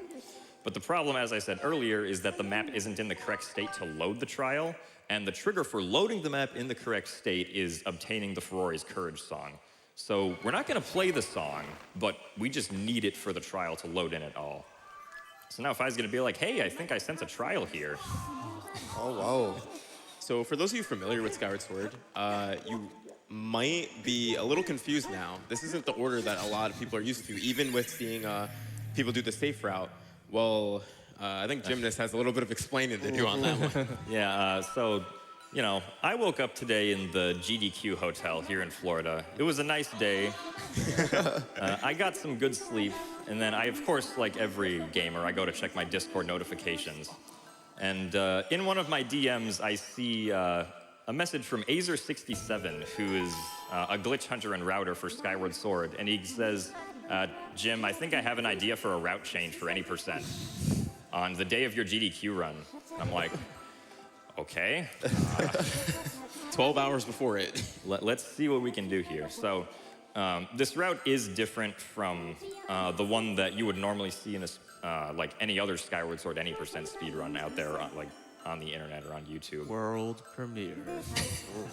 First time ever seen, right here, live. And based on our rough timings, this route should save about 15 to 20 seconds. We haven't done any hard timings for it, so it's hard to say precisely, but it should save a little bit of time at the very least. When we say should, that could be taken with a very big grain of salt. Not necessarily in this case, just whenever a speedrunner says, this should save time. Right. And I did run through this route twice and can confirm that it does work. So we're not trying this blind. If it ends up faster, I'm going to be very sad. Harp cancel's gone. Harp cancel's fun. All right. So now that we're in the Farron Silent realm, we essentially want to go around and collect these 15 tiers as fast as we possibly can. I wasn't supposed to jump into the waking water there, but it's not a big issue. We can just collect the tier and have the trial go back to its silent state. Normally you want to go to the viewing platform first, but Jim skipped that in order to do a little bit faster route for collecting these tiers by just running straight up to one of the Guardians and just picking up the tier right out of him. Something that he's going to be really careful to do is he doesn't want to collect any of the white items. It's going to start a cutscene because the little green light that's around the tiers actually goes away over time. It's meant to help new players find where these objects are, but Jim knows where they are. He doesn't need that anymore. So he's going to try to avoid that and get through the area as fast as possible, which you'll see in some cases isn't exactly easy. We actually used to use that little light fruit cutscene as a stamina refill on the old route when we'd run up there, and the reason we don't do that anymore is just it's a difference in the cycle, and that little one that was raising and closing with the waking water. Also, like the time save and the stamina is pretty small compared to the length of the cutscene. Yeah, because the cutscene, well, it's actually two separate parts. First, it gives you text. It's like, hey, look, this is a light fruit. And then it shows you like the beacons actually forming up on the tiers. So thankfully in this trial, it's actually not too hard to avoid all of them. When we get to the Elden trial, though, those tiers, or excuse me, those light fruit in the Elden trial are actually a little tricky to avoid, but hopefully we'll be able to do that. And a couple spots is actually really scary. It's hard to tell whether or not you're going to hit one. So this is the last tier. Conveniently, we're right next to starting point here. So now we can get the water dragon scale. I always enjoyed these like silent realms casually. It was like really fun, like routing it, you know, in a casual play. You know, trying to find a route that finished in time. Or when you didn't know where the last tier was and time ran out. Ultimate stress Yeah, test. doom is coming.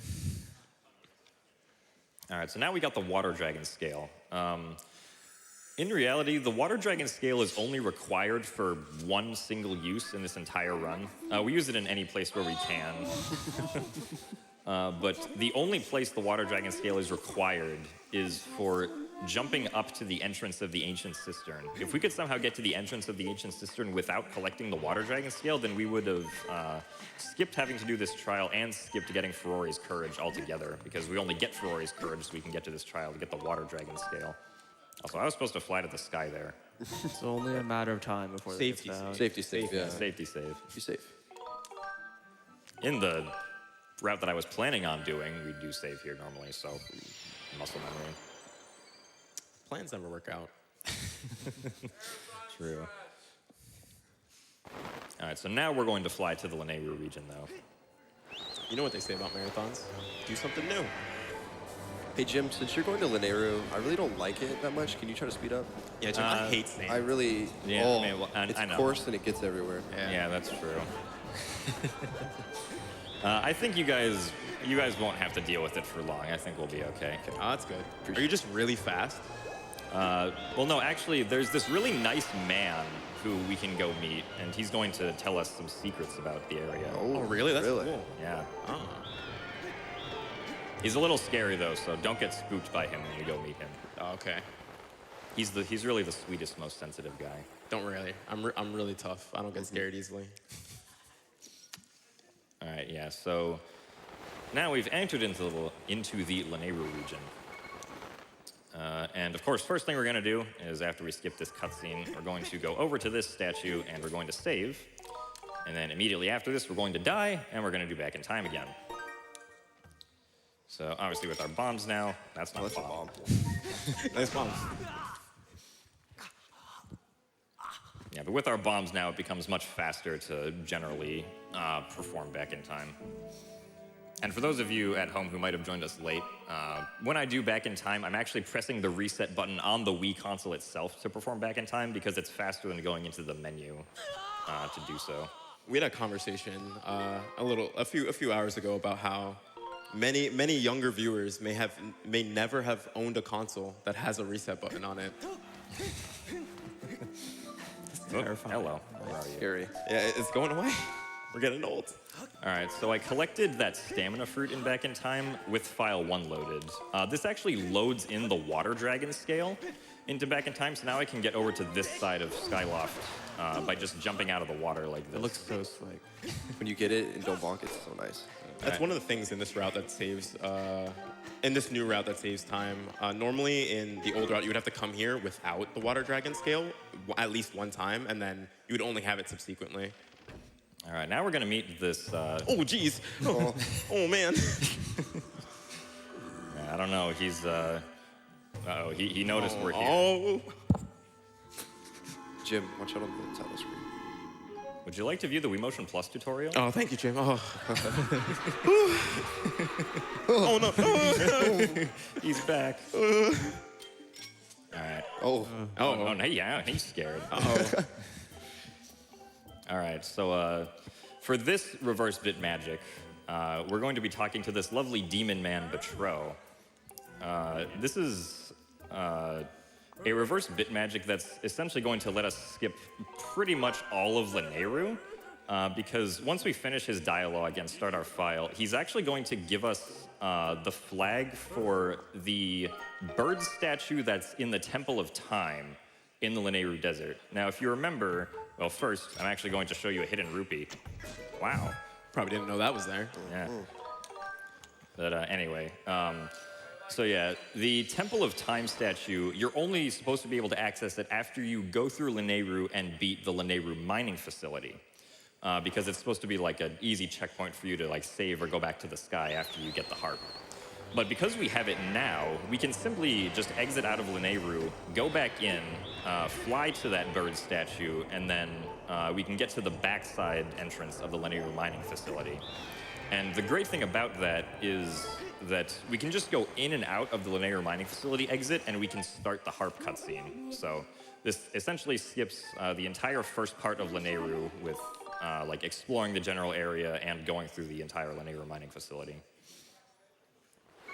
It's also that moment where he turned around and shot that eye to get the rupee out. That was important, somewhat more technical. When you do the reverse back in time magic, it like sets your flag in the current area, but it doesn't actually commit it to that save data And previously in like Elden, that automatically happens on its own, but in this area, it does not. So Jim did anything that would set any of the flags, which are those rupees that are one time only. Okay. All right, so right there I did a side hop to skip a Fi cutscene, and then I instantly died for more back in time. So that side hop out of the cutscene saves about 15 seconds. It's the same thing we would do at the beginning of the game on the different route. Also, back in time here is kind of precise. I might have missed it. Oh, no. Oh, you're good. Yeah. For some reason, back in time there, you only have like 2 frames to do it or something. It's kind of strange. All right, so in addition to giving us the ability to fly to the Temple of Time statue that we just flew to, Batro also gave us the ability to collect gratitude crystals on File 1. So we're going to go to Kukil's house over here, and because we activated that part of the Batro quest, Kukil's mother is actually going to give us 5 gratitude crystals for our good work. Is that how you say her name? I feel like giving gifts of gratitude is really just on point for this event. Yeah, it really is. I didn't know her name until right now, honestly. I've just seen it written. I've never heard anybody say that. All right, so here's her mother. So she's going to give us some gratitude crystals, and we'll be using reverse bit magic on these gratitude crystals so that we can get them on our File 1 without actually having to get them. This is mainly because if we want to activate the gratitude crystal event there, we have to we have to sleep to daytime in the bed, which would restore our health, but we don't want our health to be restored right now. All right, so now we're actually going to go off to Elden, which is not normally where you're supposed to go next after you get the harp. Normally you're supposed to go to the sealed temple, learn how to play the harp with Impa, and then she'll give you the ballad of the goddess and the gate of time will raise up. We will be raising the gate of time, but just not quite yet. We're gonna instead make a trip back to go see the nice man that we just met a few moments ago. So similar to how we used reverse bit magic to open up the Farron trial in the Farron region, this time we're going to use reverse bit magic to open up the Elden trial in the Elden region.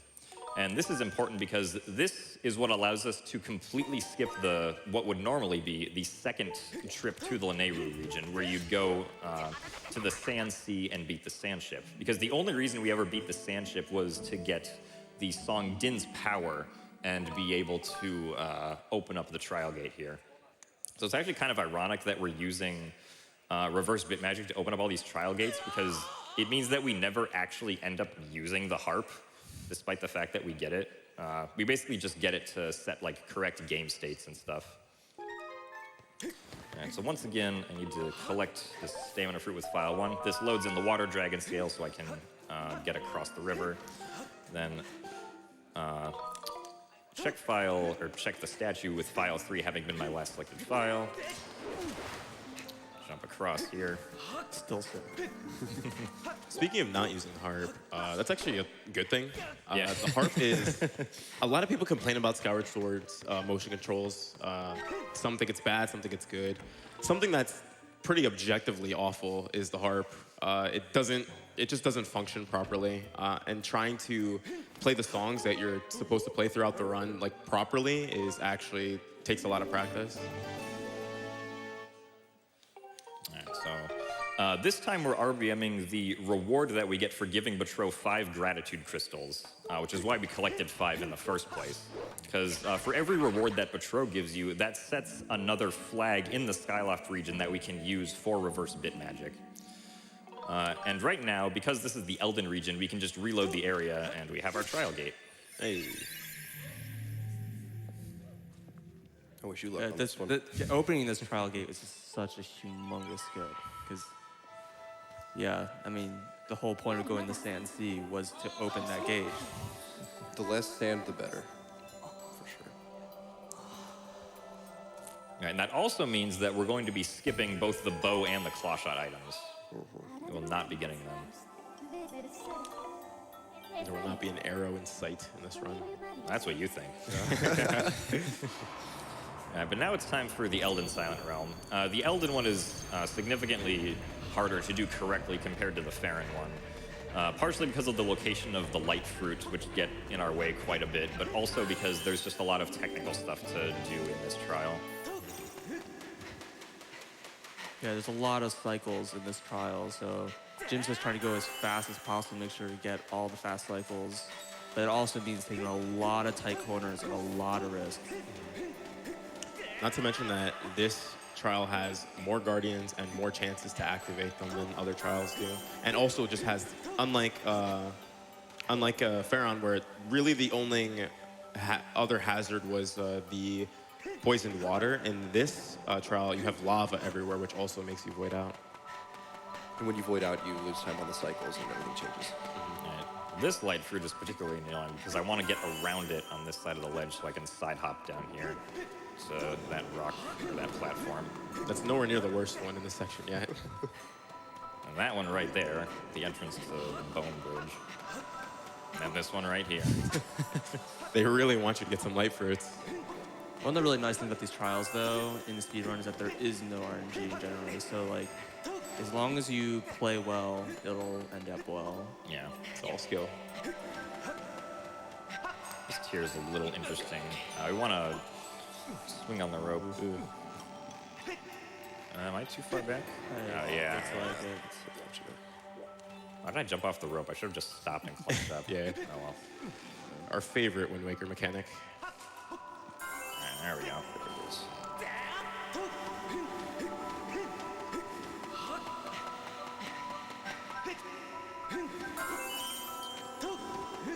All right. More light fruit in our way. We had a small preview of one of the worst ones. Yeah, the one in front of this crawl space is pretty bad. And then hopefully we can get on the rope bridge out here. You Hardest get it? trick? Hardest trick? Possible. It still is. I've never seen it done correctly. It's very common to see people not realize that they've grabbed onto the rope instead of walking on it, and they'll press A and just void out there in the lava. If we have, I'm sure we probably have some donations we can read now. I have lots of donations. We have a $20 donation from Mr. Small, who says, been watching GDQ for most of the 10 years it's been running. I often use it as an example in my classes for how you can make a difference with whatever your passion is. Gymnast is one of my favorite runners, and I think he does an amazing job explaining his run as he goes. Always impressed. Oh, thank you. Dude, I completely agree.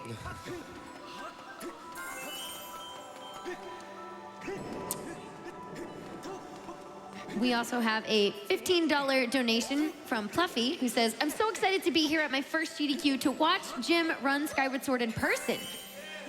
Yeah! This is the run I've been looking forward to the most. Jim, thank you for always being so welcoming on your streams and explaining things so well to your viewers. You've inspired me to try speedrunning someday. Good luck tonight. Thank you. You want another one? Yeah, I can do one more. Okay. We have a $25 donation from Amertzi, who says, honk! Okay. Hello, Jim and all at AGDQ. I'm so excited for this run. I'm enjoying it while working on some last-minute cosplay. Ooh. Speaking of which, Groose cosplay win.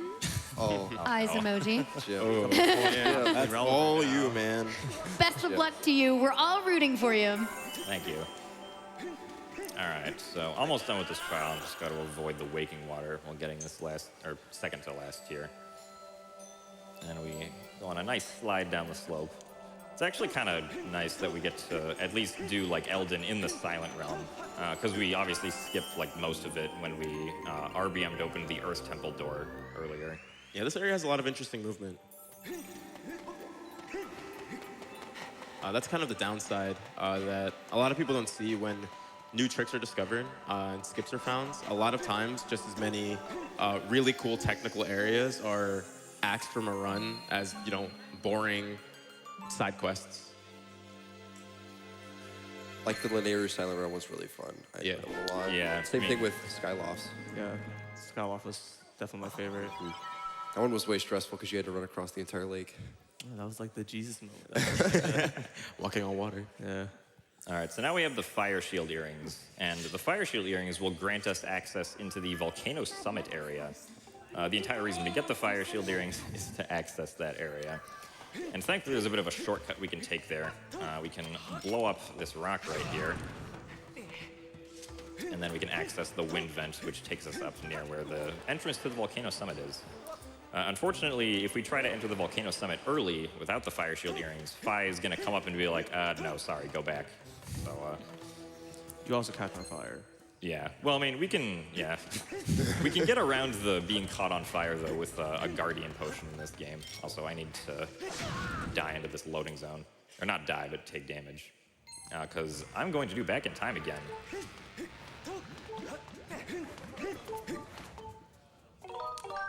All right, so this first reverse bit magic that we'll be doing in the Volcano Summit area, it's going to be the same one that we used to open up the Girahim boss door without having to fight Girahim near like the half-hour point in the run.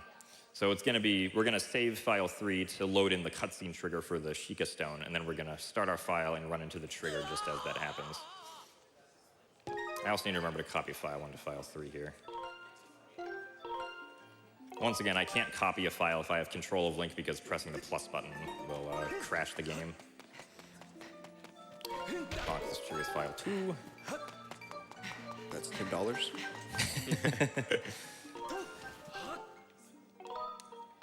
Oh, that's not correct. Nice. Right, there we go. There it is. All right.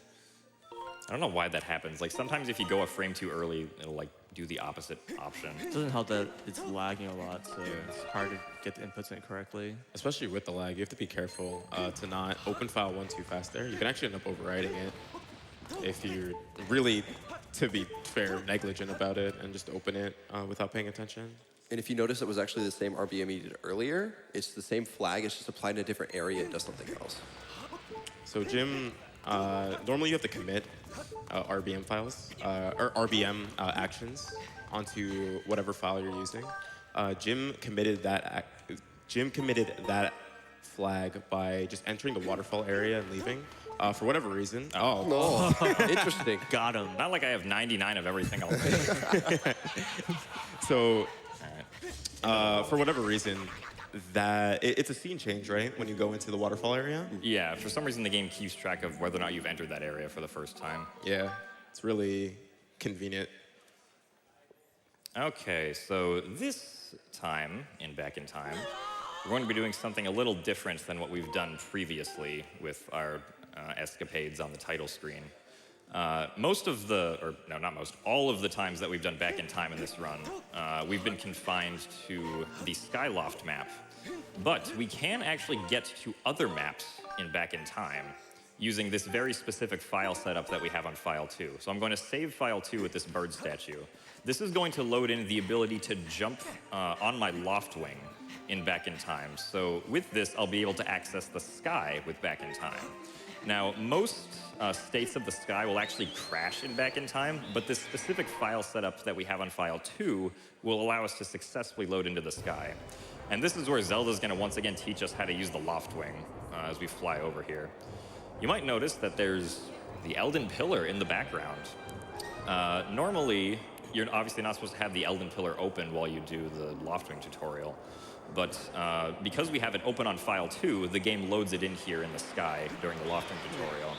And the bounds of the Loft Wing tutorial just so happen to barely encompass the Elden Pillar here, so we can jump into the Elden Pillar during back in time. And I have to be sure I select file 3 here as I load into the next area, or at least have it be the last file that I selected so that its data is loaded instead. With the files that Jim selected, he actually can't dive off of his loft wing there. He has to force fall off of his loft wing if you're too close to one of the pillar entrances. Coming into this section now, it's going to be really important for him to make sure that he can dive off of his loft wing. This is Also, this is not Elden, if anyone noticed. Yeah. That's because with that specific state of the game we had, the game believed that we were jumping into a light pillar for the very first time. And regardless of which light pillar you jump into, if it's your first time, it'll always force you into Farron, no matter what. All right. But now we actually exited back out to the sky, and because of this, I can now successfully jump off my loft wing if I so wish to do so. Now, the bounds of the Loftwing tutorial are actually only confined to the Loftwing. They're not confined to Link. So what we're going to do here is we're going to fly really high up. And then I'm going to dive all the way over to the Lumpy Pumpkin, which is a little ways across the map. So we'll be diving here for a good, like, 30 seconds or so. I need to make sure that I don't stay on the splash screen of the title for too long. Otherwise, I'll end up getting, like, the title screen lore video, which will, like, just kick me out of Back in Time entirely. He does use the splash screen, though, because he has a higher range of vision. He doesn't have the bars on the top and bottom of the screen. Makes it a lot easier to see the Lumpy Pumpkin. All right. He also doesn't want to get rid of all the text here, because if the tutorial finishes... And splat. Nice. 10 out of 10 landing. Yeah, thank you. But yeah, he also fails this if the tutorial finishes, so he wants to make sure to manage the text boxes at the bottom. Okay, so now we're in the Lumpy Pumpkin, and we're going to go make it nighttime. And we want to make it nighttime because the Lumpy Pumpkin has some gratitude crystals that are near and around it. And we're going to be picking up one of those gratitude crystals as I start file 1 so that we can get the flag for that specific gratitude crystal in the volcano summit region. And funny enough, you're not like on the normal Skyloft, you're not able to load into Back in Time on file 1 here, but specifically here you're able to for some reason, and that's kind of relying on why this trick works. All right, so you heard the little jingle for collecting the gratitude crystal. So now we can make our way out to commit that flag that we set, because things don't just get auto-committed like they do in the regular Elden region. To commit this, I'm going to show you a fairy you didn't know existed. There's just a fairy in that waterfall if you bonk it. We didn't collect it this time. You actually use a different flag this time, because before just entering this area counted as one, but now that flag's set permanently, so you have to set something else to commit. Skyward Sword, all permanent flags. Oh, when's it happen? Oh no. The true 100%. Okay, so now that we've entered this area, we can finally explain what those 2 RBMs that we did will do. But first, Fi's gonna give us like an invisible dowsing option. Hooray. So we only have 1 bottle and 1 bottle full of water, so we can only water this frog right now. But if you see at the back right there, that frog that's next is actually already watered, because the first RBM we did with the Sheikah Stone cutscene took away the flames from this part of the volcano summit. And there's also no flames in front of the fire sanctuary right here, because the second RBM we did took out the flames from in front of the fire sanctuary. Interestingly enough, though, the ones that are in front of the fire sanctuary will only be gone for 1 load of the map. Now, whenever we reload the map, the flames will actually be back because of some properties of how like those flames are actually triggered in the first place. Yeah, you'll notice that the second frog is actually, its eyes are blue, as if he poured water on it, but the big frog is still red. We had to actually route around that. It was pretty unfortunate. Yeah. But now we're in the Fire Sanctuary, and casually the Fire Sanctuary is not the 3rd dungeon, it's actually the 6th dungeon, so it's a pretty big sequence break being able to get to the Fire Sanctuary early like this. And the Fire Sanctuary is also one of the weirdest dungeons in the run. Now that we've entered into the Fire Sanctuary, I'm going to do 4 individual RBMs, and then I'm going to leave and come back later. So this first RBM is I'm going to be checking the bird statue right there. Again, we want to check it as the file fades out. And then I'm going to show you another rupee you didn't know existed. Don't feel bad. None of us knew it. We didn't know it existed either, yeah. There's so many of these flags that were documented through all this research were found by like going through YouTube videos, looking at casual players and stuff like that. Going through every area of the run, just slingshotting random things. Yeah, so these 4 RBMs that we're doing are actually all like pretty short RBMs. You saw that we just did one where we checked the Bazaar statue, which was pretty short. We're also going to be checking the other 2 statues on Skyloft, the ones that are like on this part of the map. And then we'll also be collecting a gratitude crystal that's in this house right here. Thankfully, this gratitude crystal is indoors, so we can be able to collect it without having to do a special file setup. If it was outdoors, we'd have to do an additional RBM on our second file so that it could collect gratitude crystals as well. So file 1, just run into the crystal. And then the red rupee that we revealed last time has a twin on the other side, so there's that one. So all of these RBMs that we're doing, with these 4 RBMs, we're obviously setting 4 different flags in the Fire Sanctuary. One of those flags is the ability to fly from the sky. Also, I kind of messed up back in time with it, but that's not a big deal. The ability to fly from the sky to the overworld bird statue that's in the Fire Sanctuary, right?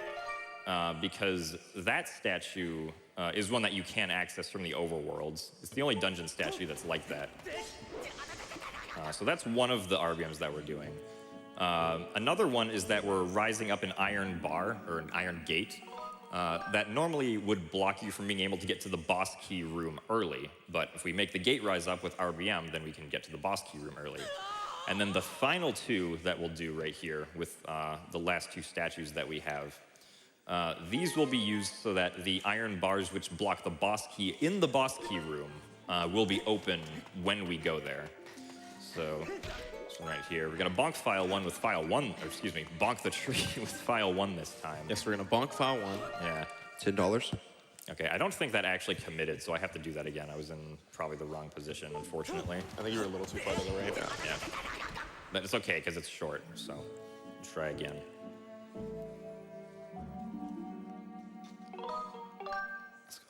If you're unsure in Fire Sanctuary, if you hit a flag, you should just redo. Obviously, like if you're going for a PB and you don't really care and you're just gonna reset anyway.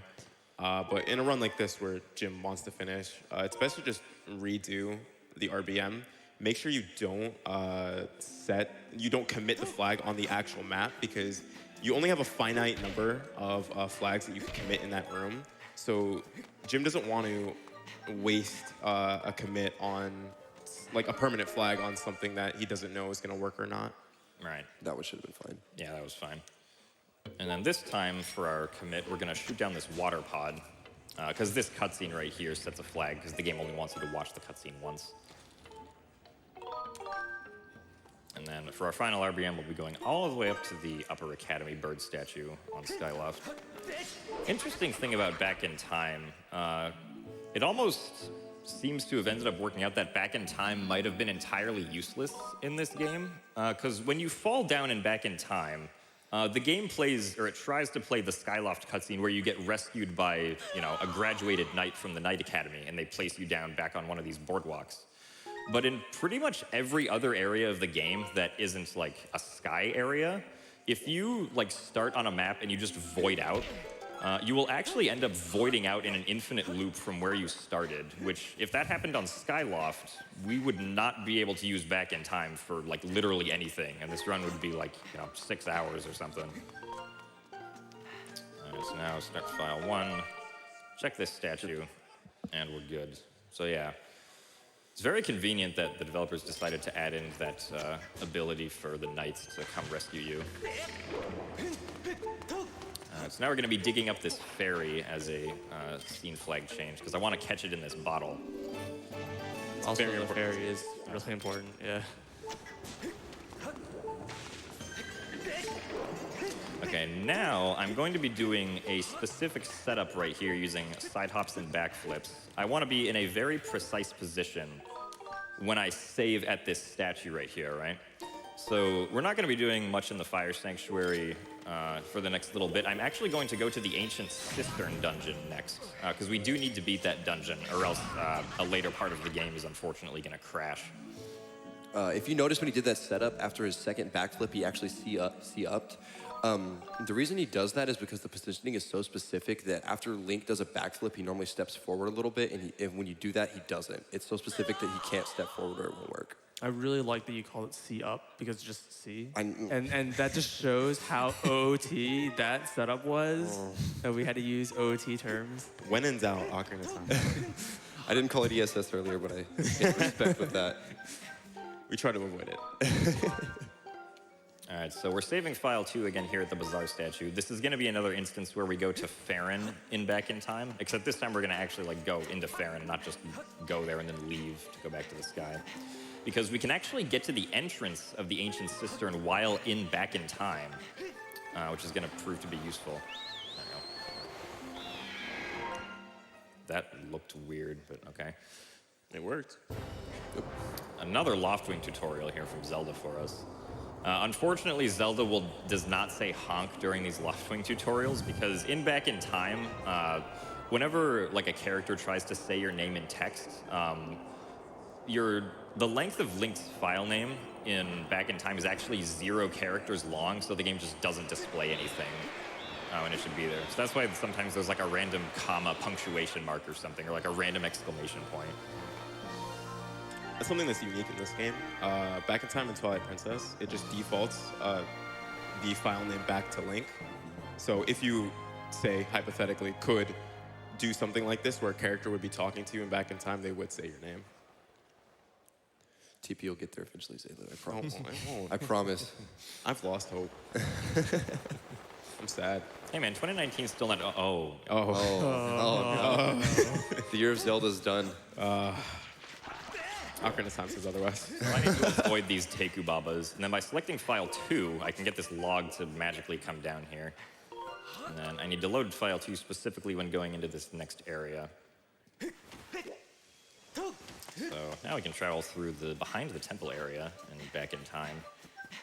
We're not going to push this log all the way forward because that would cause a small cutscene, but instead what we can do is we can jump slash up on the top and then pull up to this ledge right here. That's actually really hard. Yeah. All right, now we kind of have to be a little careful here because there's lots of bad stuff that can happen in Farron while you're back in time. In this one small area, Jim can lose time from crashing, starting a cutscene he doesn't want to start, lag. Pretty much anything that can go bad and back in time can happen right here. All right, so I need to select file 2, otherwise a cutscene's going to start. That's going to crash the game. Yeah. Now, you might notice that the waterfall that normally blocks the ancient cistern isn't here. That's because we loaded in this area in a state where the waterfall doesn't exist yet. But because I can load my water dragon scale into back in time, I can now jump up into the ancient cistern, and we can enter into it. My swim controls are bad enough. You're going to be swimming while I'm back in time. Now, Link's not going to spawn at the entrance to the ancient cistern. Yeah. I have to go back to file 1 now. Unfortunately, right there, my position with the setup that I used in the Fire Sanctuary was a bit off, because what happened when we entered the ancient cistern is Link actually took the coordinates he had in the Fire Sanctuary and applied them to the ancient cistern when he entered it from back in time as I started file 1. Jim had to reset the game there because if he dies in Ancient Cistern, the game doesn't have his spawn point set in Ancient Cistern. His spawn point is still set in Fire Sanctuary. So he doesn't have his fairy anymore. And you need the fairy to survive that trick, so he just can't really do anything without resetting his file. All right, so since we're going to be doing like the exact same thing again, we have lots of time for donations. Oh, yeah. You get comfy. Okay, great. I feel like you did that just for our benefit. Okay, we have a $25 donation from Mittens MD, who says, had to donate during a run of my favorite franchises. Legend of Zelda games mean so much to me, and it always amazes me how quickly these games can be beaten. Good luck, Gymnast, and don't forget to honk.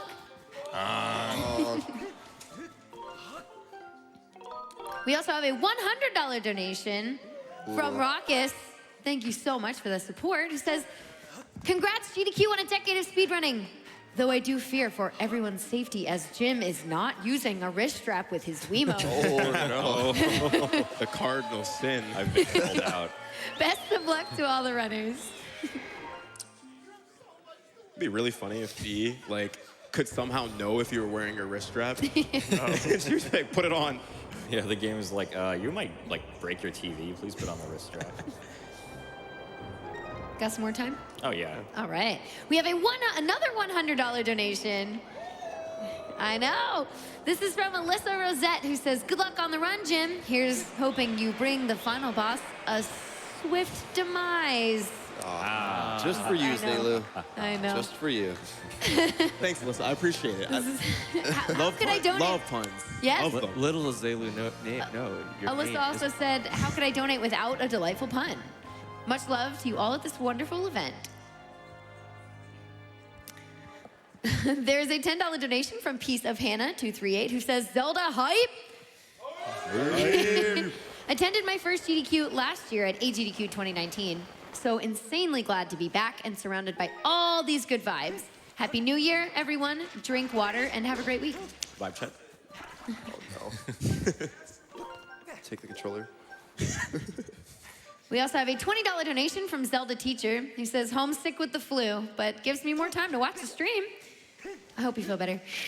My mom has survived cancer 5 times as of this September. Had to donate to this great cause during a Zelda game. That's really amazing. We also have a $5 donation from Saguaro Bass Base. It's so cool to see how much this run has progressed since the last GDQ. Props to Jim for doing such an awesome job breaking this game. Let's start a $5 train to celebrate. Hype! Hi. We have a $20 donation from Thudnerhawk. Oh gosh, it's Thudnerhawk. That's complicated. Who says wanted to donate during Jim's run because he's great, and I've never played Skyward Sword before. I've heard it's the quote bad Zelda, and I'm excited for him to disprove that. Oh, oops, waterfall's there. Oh, actually, no, I'm not going through that. That's gonna trigger. Yeah, I was like, that's not a good idea. Yeah. So with the donation comments, now I love Jim. I love this man, but it's important to give, like shout outs to all of the people who worked together to break this game. Like while he did find reverse bit warps, it took a community effort to get this game down as far as it got in less than a year, in just a few months actually.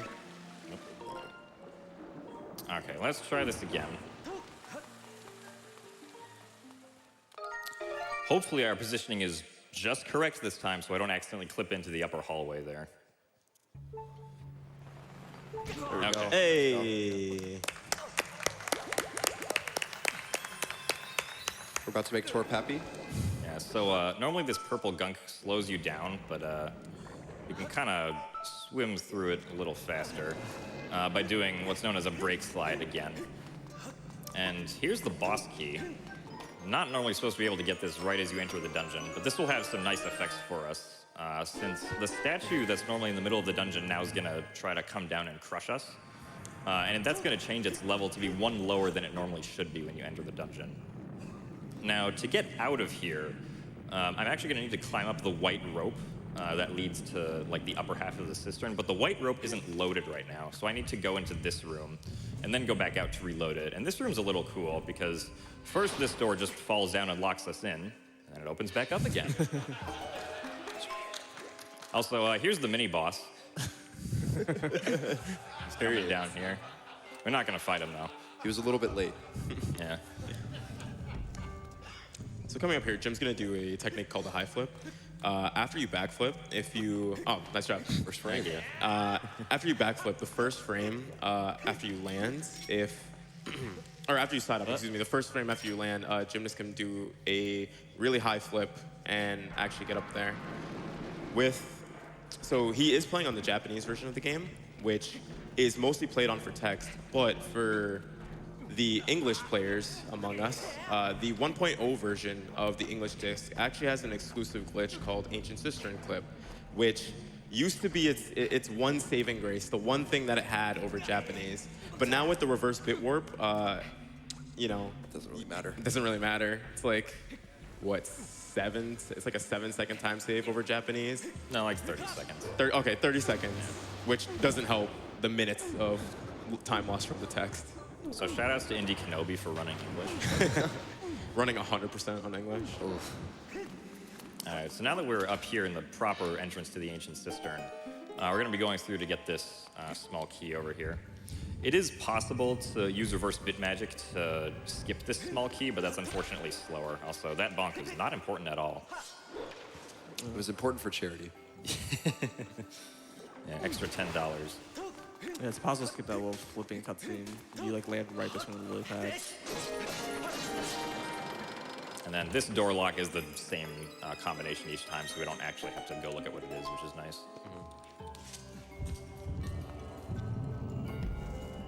Okay.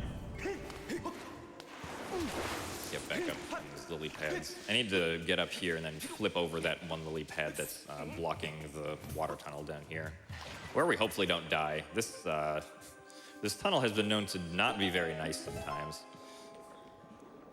We don't need that red rupee, so. I used to. Again, that's today. Hey. All right. Tear goes out. Yeah, running out of air in the water is a really fast way to destroy your health. Speaking of water, tears for Tattoos. Rest in peace. Rest in peace. We'll miss you. Miss is a strong word. I'll miss it. I miss the song.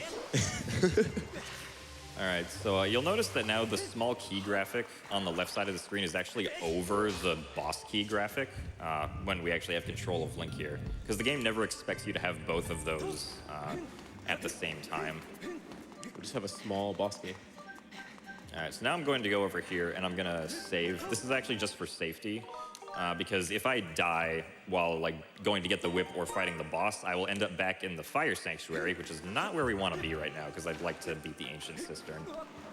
Interesting. Very slippery. That's a brawl mechanic. It's a brawl mechanic. He tripped.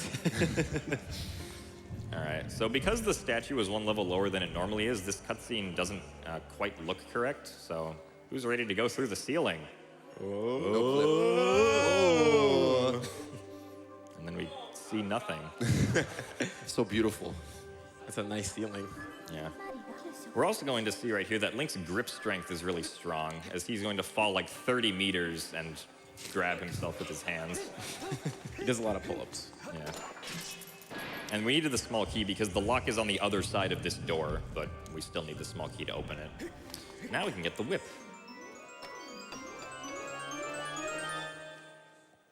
So as we use the whip to get ourselves up to where the boss door is located, we can have time for a donation or two.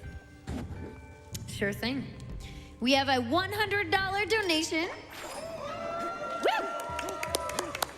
This is from VG, who says, "Hey, Jim, you may want to pick up the pace a bit. You're over an hour into the run and you're still on the title screen." Yeah. This was from a few minutes ago. All jokes aside, best of luck, and thanks to everyone who makes GDQ possible. We also have a $5 donation from Bad Guy Leviathan, who says, "Yeah." I'm not good at Link voices.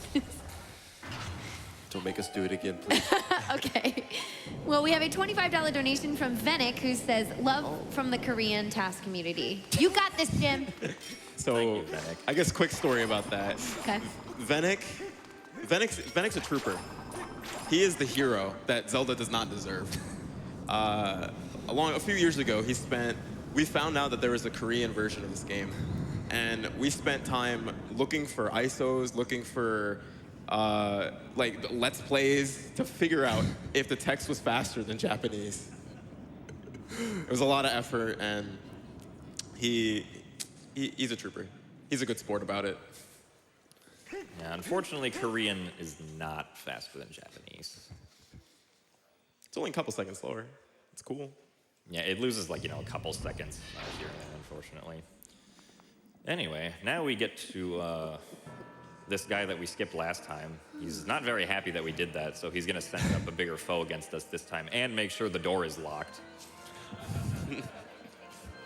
He triple checked. He's just banging on the door. All right, so this is Galactus. And the strategy for this fight is actually pretty interesting once we get rid of all of his arms.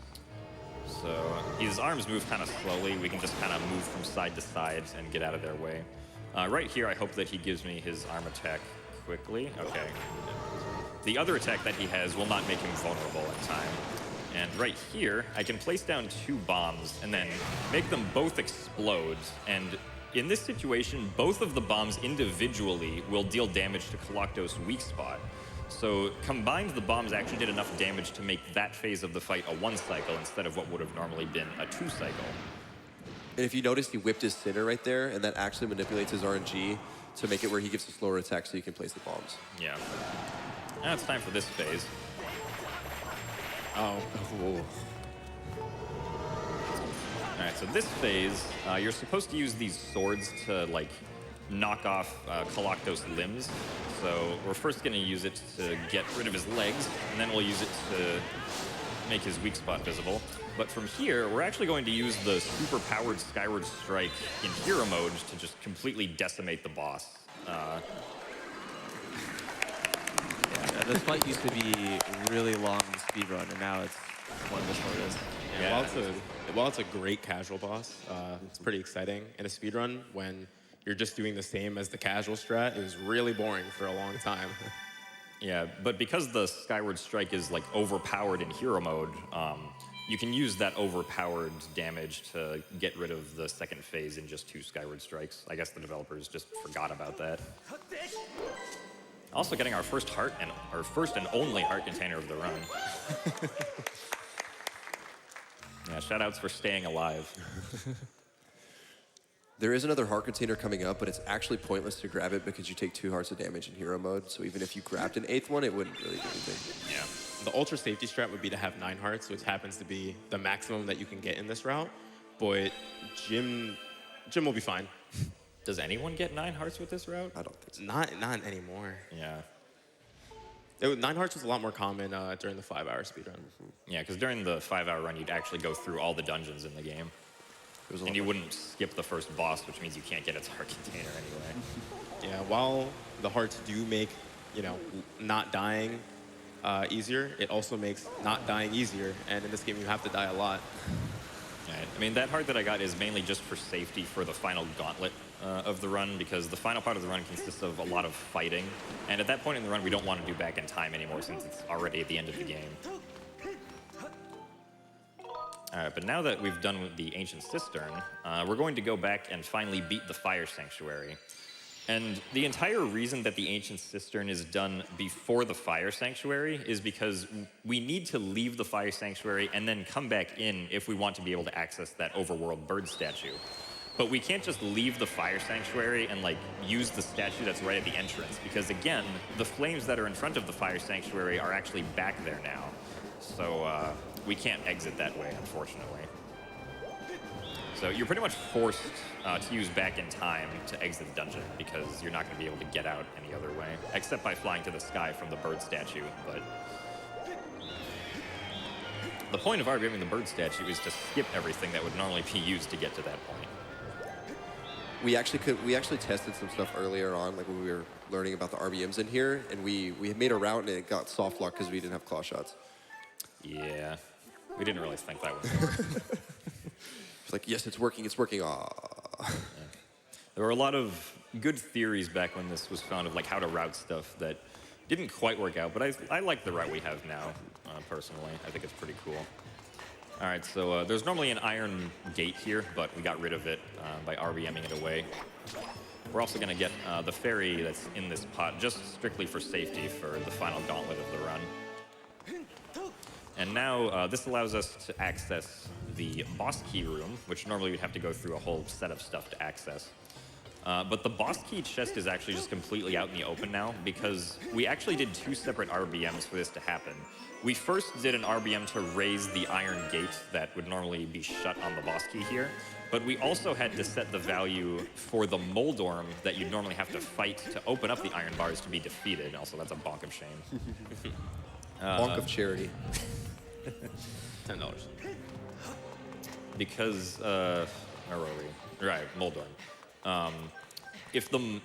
Normally the bars for closing down on the boss key would rise before you fight the Moldorm, and then you have to fight the Moldorm to escape. So you can just raise the bars in casual play, die, and come back. And obviously the developers didn't want you to die and still be able to get to the boss key. So if the Moldorm isn't defeated when we enter that room, the iron bars will just automatically shut back down, and we won't be able to get the boss key. Yeah, and doing those skips there to open that gate bars skips the needed magma mix or digging mix, whichever one it was. It's been too long. All right, now it's time for Girahim 2. Hopefully we can actually hit him. We have to angle our attacks opposite of where he's putting his hands right here. For the first phase, at least. We actually have to fight this one. Yeah. Ooh.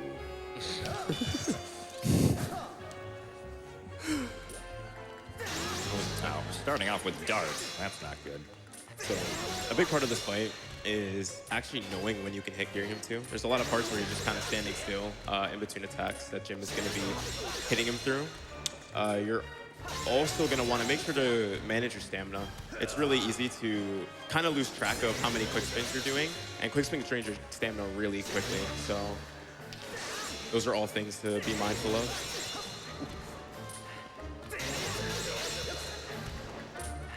Shouldn't be much more. A couple out. That's fine. Yeah, thankfully we have enough health to survive that attack.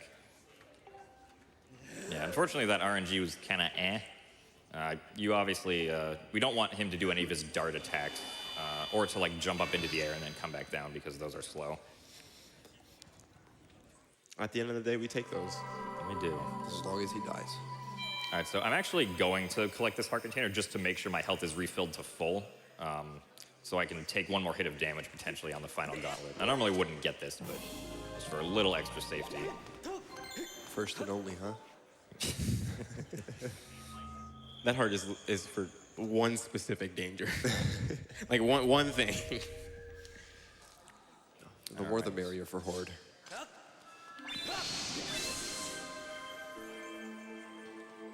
So we've now beaten the Fire Sanctuary.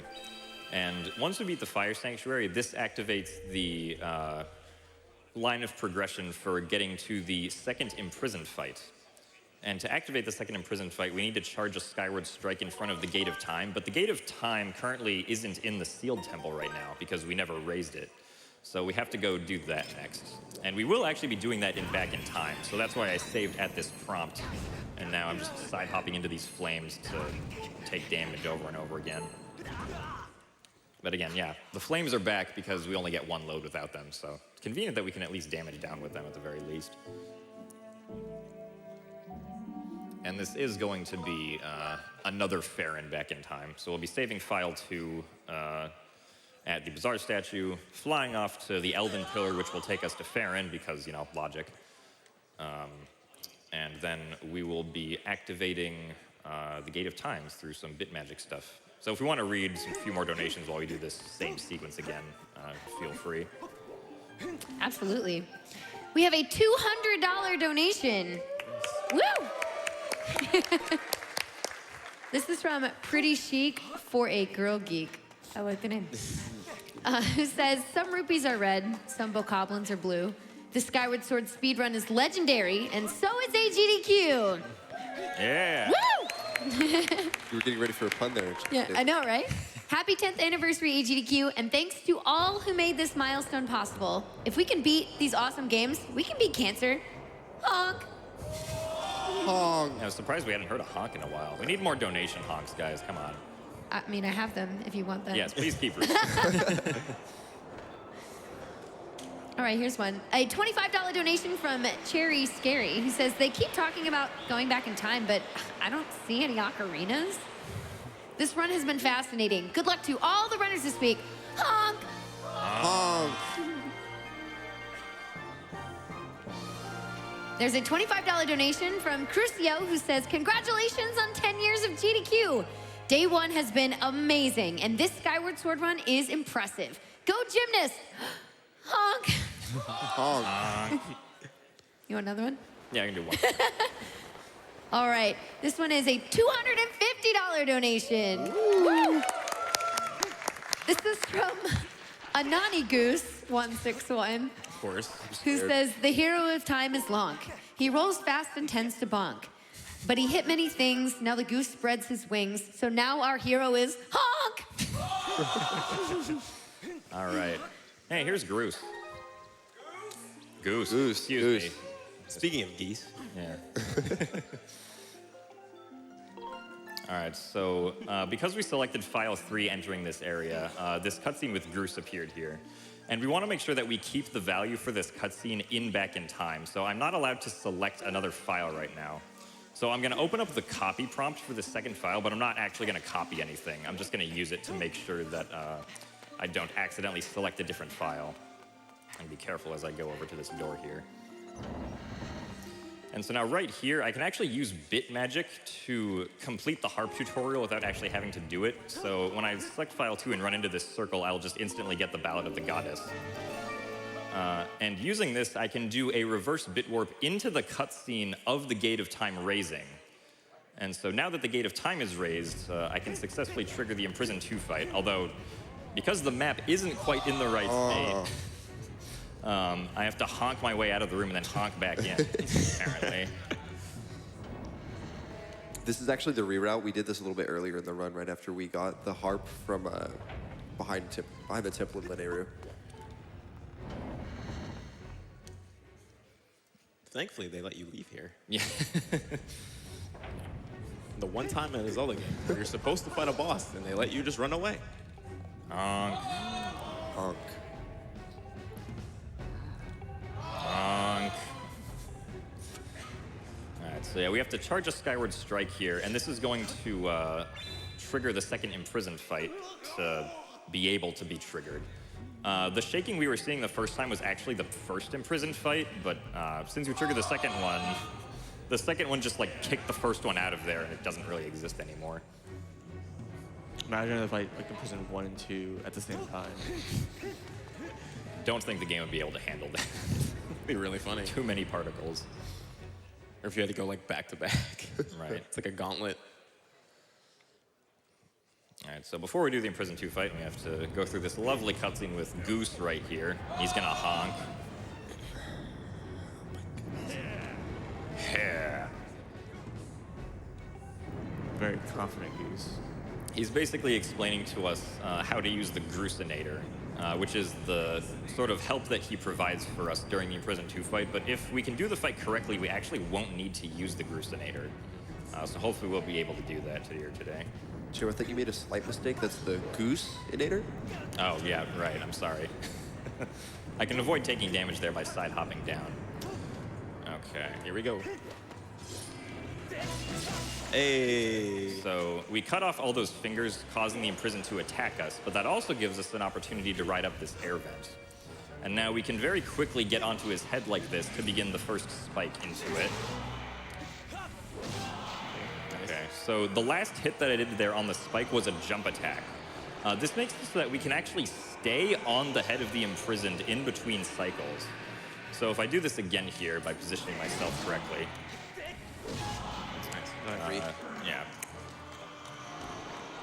So now we can stay on the head of the Imprisoned for all 3 of these cycles, and the fight will be concluded momentarily. So it ends up being very short. Oh, okay, good. Hey. Spin attack, for some reason, like, failed to push it the spike twice. That was really good. This fight's super hard. Like getting those jump slashes in can be like sometimes you shake his head, you miss, and sometimes you jump slash on a weird angle, and you just don't get that stick. Yeah, it's not a very intuitive strategy, but it helps us defeat the Imprisoned very quickly, so it's very nice. Wasn't that actually found on a YouTube video? Yeah, that was found on a random YouTube video. If I recall correctly, it's very similar to the rope cutscene that Gymnast skipped earlier. He's in the air while the game checks for whether or not Link is on Imprisoned's head, and since he's not on the ground during that time, it just says, "Oh, you're not on it," so it doesn't kick you off. All right, there's a special animation that Link has to be in for him to be guaranteed to get off of, or to be thrown off the Imprisoned's head, which he doesn't go into in that situation. Oh, that was a good Skyward Strike. You didn't even see it. All right, Jim, time to draw a triangle. What, this is 2 triangles? 2. Actually, no, I think I can see the 1 triangle in there. Yeah. So, this is the symbol that you, like, inscribe into this spike, I guess, but that's not the symbol on the ground that's supposed to be there. The 4-sided triangles right there. This is the symbol for defeating the first Imprisoned, which we actually skipped. So, yeah. Yeah, for whatever reason, the symbols on the ground have to be played in sequence. It doesn't just skip over the first one and write the second one on the ground. Whee! All right, so now we're going back up into the sealed temple. And from here, we'll finally be able to open the Gate of Time. So if you want to read like 1 or 2 more donations, we have time for that. Don't forget to save. Yeah. There are always more donations. We have a $50 donation from Coffee Man who says, this Skyward Sword run is awesome. It's making me look forward to the Zelda block later this week. Specifically, the adventure of Honk. Oh, you guys, you were way ahead of me. Wow. And a honk to the past. That was so unenthusiastic.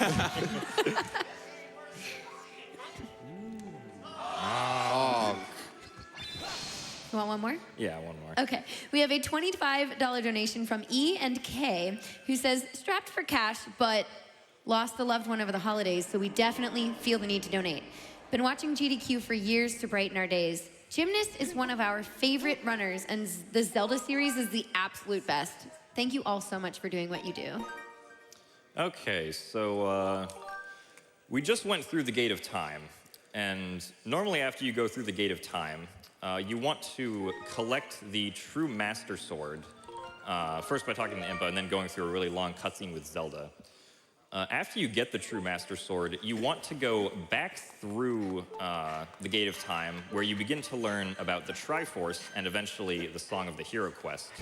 But the Song of the Hero Quest is very long, and we currently only have about 17 minutes left on the run estimate, so something weird should probably be happening soon. It's just gonna go really fast. Yeah, we're gonna go, you know, Tad Tone's 1 minute, but colon based another 30 seconds. Yep. All right, so this is the very last RBM of the run. We're gonna set this one up using Farronbit like normal. So once again, we'll be saving file 2, we're going to the sky, going to the Elden Pillar, go to Farron, blah, blah, blah, blah, blah. We have time for a donation or two more. Okay. We have a $50 donation from Mad Bat, who says, greetings from the back row. Always a fun time watching Gymnast waddling through Untitled Gru's game. Oh my gosh. Here's to another successful GDQ. Honk! Honk! You gotta smile out of that one. We also have a $15 donation from Captain Toad178 who says, hey everyone, had to donate when my man Gymnast was running, love the run, love the event, let's kick cancer's butt, honk! Honk! All right, one more. Okay, we have a $15 donation from Cleanup Squad who says, been watching since 2013. Donated every year. Somehow I've never played a Zelda game before. I know what I'll be doing with my time next weekend. And honk! Honk! Okay, so with this being the last time we do RBM, inside the Sealed Grounds general area, there's one very powerful flag that we have the ability to set. And that's the flag for unlocking the door to Hylia's temple, right? Normally the door to Hylia's temple is not supposed to be open until you beat the Sky Keep. But by performing RBM specifically, actually, hold on a second. I need to redo this because I screwed something up, never mind. Yeah, I forgot that there's actually a special setup that needs to happen for doing this RBM that like completely skipped my mind. It even skipped the couch's mind. Yeah, actually. Yeah, I didn't pay attention to that At all. Sorry. Yeah, it's okay. We'll still be underestimate, hopefully. That's more donation time now. I know. Yeah. We have more donations? Ooh, you know, I do have a few. Okay, I have a lot. We have a $50 donation from Simon Nagriff who says, had to donate during a Zelda game, my favorite game series. My dad is currently going through chemotherapy. I want to say, I love you, Dad, and I'm proud to be your son. It was really sweet. We have a $100 donation. Woo! This is from FinalNix216. Nice rhyme. Who says, hello from Germany. It's 3 a.m. in the morning here, and I'm really looking forward to Gymnast's Zelda run. He is one of my favorite streamers. Good luck to Jim and Zelda hype. Hype. Donation to Jim's choice. We also have a $10 donation. Oh, sorry. It's quick, don't worry. This is from Annabelle Lee, who says, less honkers, more bonkers. Let's go, Gymnast. Thank you. Okay, so I actually did the correct setup this time. For this specific Farron bit, we don't want to just save file 2 at the Bazaar statue on Back in Time Skyloft. We actually want to check the Upper Academy statue with file 1 and then load or save file 2 with the Upper Academy statue right there. Now, when I selected file 1 and checked that statue, I got the value for that statue in the flag area for file 1 on the title screen. And I can actually keep that value through loading zones and use it in other areas when I'm in Back in Time in other areas. So specifically, I need to like steal the value of that statue and use it when I'm in Farron.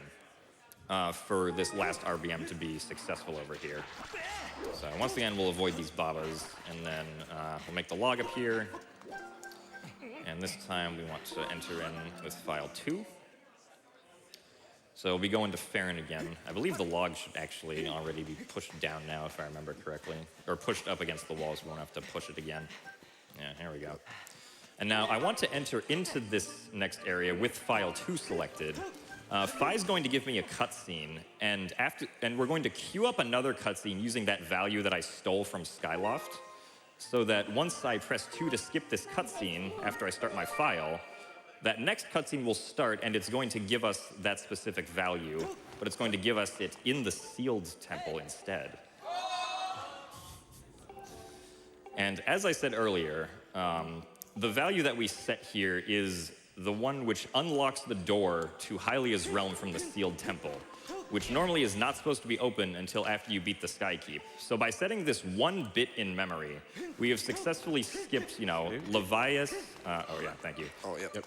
We have successfully skipped Levias, the entire Song of the Hero quest, Hylia's trial, and the Skykeep, which saves over 75 minutes of time and is what allows the run to be this short. 1 door. 1 door. Also, the reason that this run is not possible in normal mode is because this cutscene right here just soft locks. But because we're in hero mode, I can press the 2 button and skip the soft lock. How nice. So that's why this run is not possible to do with this specific route on normal mode. So now we're at the Horde, which is like, the very end gauntlet of the game right here. There's gonna be like a lot of fighting and sword slashing that's going to go on here. The first challenge that we have at the Horde right here is these 5 blue-capped bokoblins. Because we have the True Master Sword, we can stun them pretty easily to hopefully chain some attacks onto them. Oh, there's one behind me. Oh, got hit. Out. All right. Now, at this next challenge that Girahim's going to try to summon, we're going to be greeted by 3 moblins with shields. And I'm going to attempt to skip a section of the Horde by running up the shield of the moblin that spawns next to the wall so that I can skip 1 entire cycle around here. So let's see if I can do this. Oh, Oh, Nice. shout out to FBA. Easy every time. Yep. All right, so that skips like a really annoying section with like an overpowered blue bokoblin and saves like about 50 seconds, I believe. So now we get to this part with the Stalfos. They gave me vertical attacks, or excuse me, horizontal attacks, which is nice because then I can get rid of the bokoblins also. Getting rid of them. I'm just going to use this fairy right now because if I die, then I'll go through an extra animation that's going to waste time, which we don't want. Oh, we got an arrow. You didn't? You lied. There's no. There was no text. There's no arrow there. Yeah. What a brilliant time to get an arrow. But yeah, because we don't have the quiver or the bow, the game's just like, here's a blank text box. Like, do what you want. You'd think you wouldn't be able to pick up the arrow at all, but no. Not in Skyward Sword. Also, Crash. just a little thing I want to show off here. Currently, we can douse for Zelda using our dowsing ability, but if we douse for Zelda right here, we don't get a signal for her, which means that this clearly is not Zelda, and that's a fake that Girahim's using. Oh, man. Again, afford. It's all lies. He Also, couldn't the afford symbol them. changes for no reason down there. Zelda's appearance fee is too high. Couldn't afford her. All right. Now it's time for the Girahim 3 fight, which is basically just slashy, slashy, and then stabby, stabby. Wow. So yeah, we essentially just want to slash him as fast as possible to push him off the ledge. For these next 2 cycles, he's going to attempt to get my sword to slash in a specific direction so that he can sort of do a counter on me and place me on the outside instead. But as long as we just don't hit the direction that the purple orbs prompt us to, we'll be fine.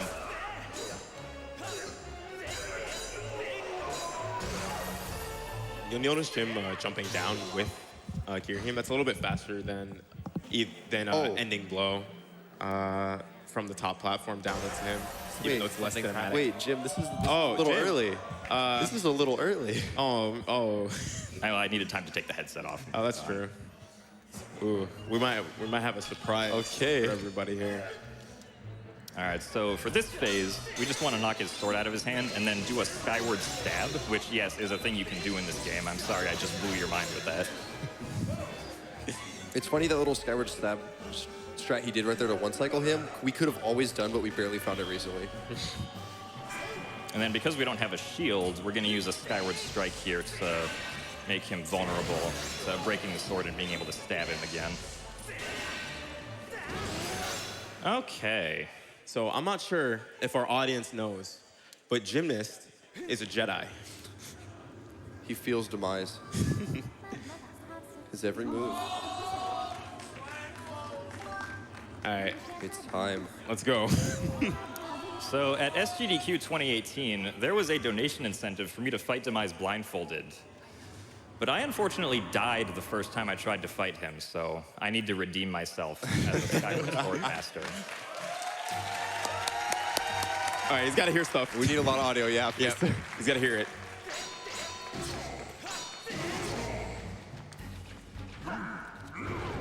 You tried to get me. What? Okay. New strats. Am I targeting him? I'm not. There he is. Okay. No, you don't. Stop doing that.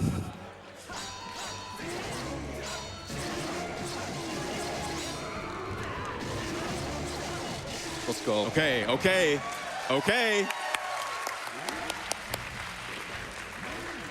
Time is going to end when Demise gets stabbed in the chest.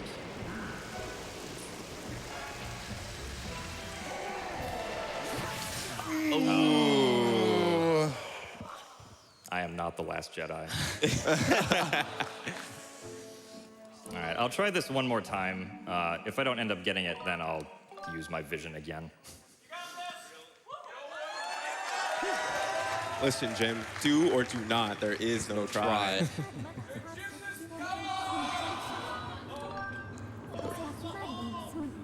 Feel the haunt.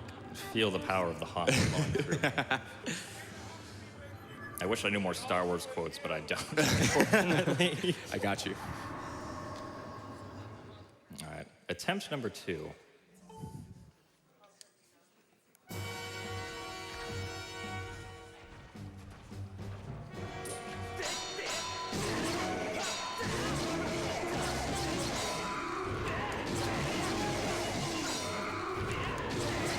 Go. Yeah, there we go. First base. Very smooth. Timing here is really important.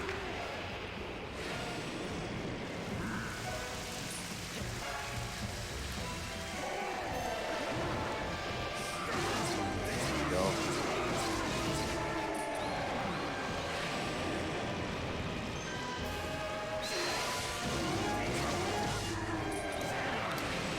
Time. There we go, Jim.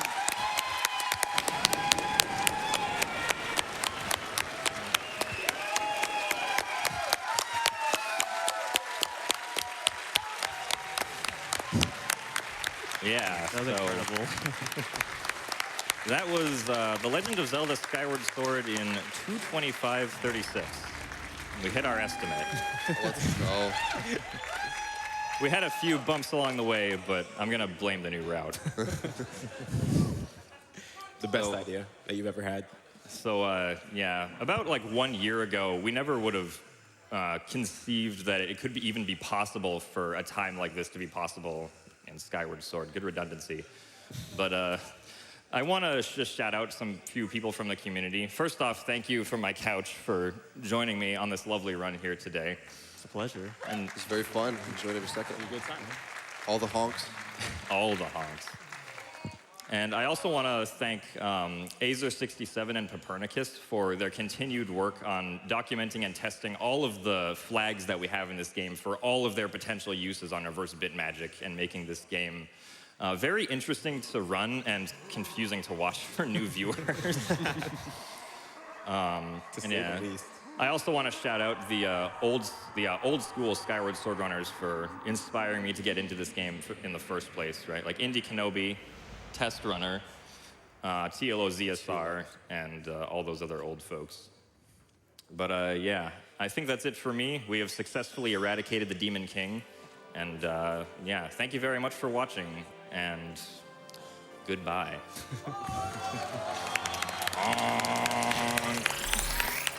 Wow, what a fantastic run. And thank you, Kungfufruitcup, for hosting. My screen name is Covert Muffin, and I'm going to be leading up the hosting station for the next run.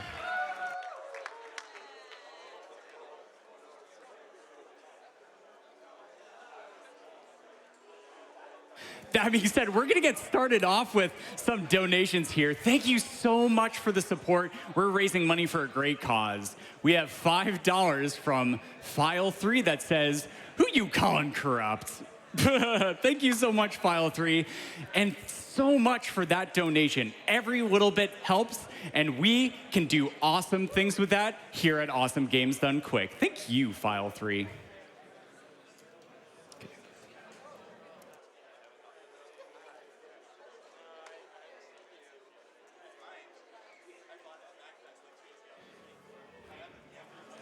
We also have $25 from She Vina that says, "Always enjoy GDQ events. Loving this one so far. $100K, first day hype." Yeah, that is so insane. I cannot wait to see how much we raise for Prevent Cancer Foundation this GDQ. Thank you so much for that donation.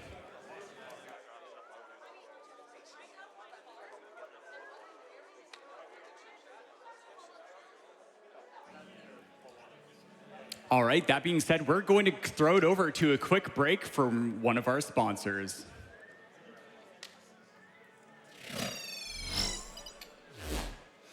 All right, MagFest, music and gaming events across the US throughout the year, such as MagWest, MagStock, and BitGen.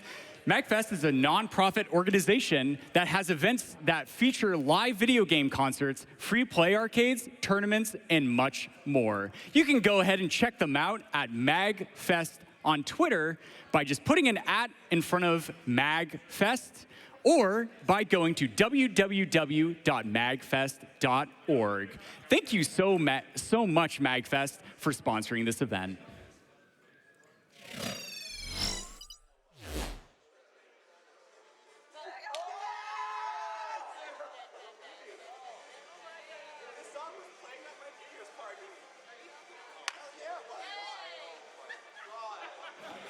All right, we see some dancing in the crowd. I love this enthusiasm, guys. Keep it up.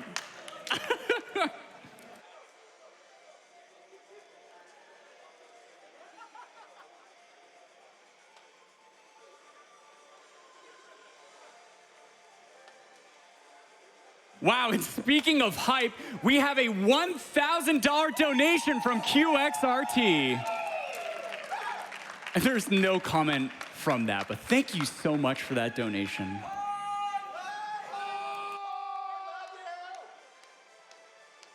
Oh, you're looking for some honk? Well, we have $25 from Kareni that says, "Honk."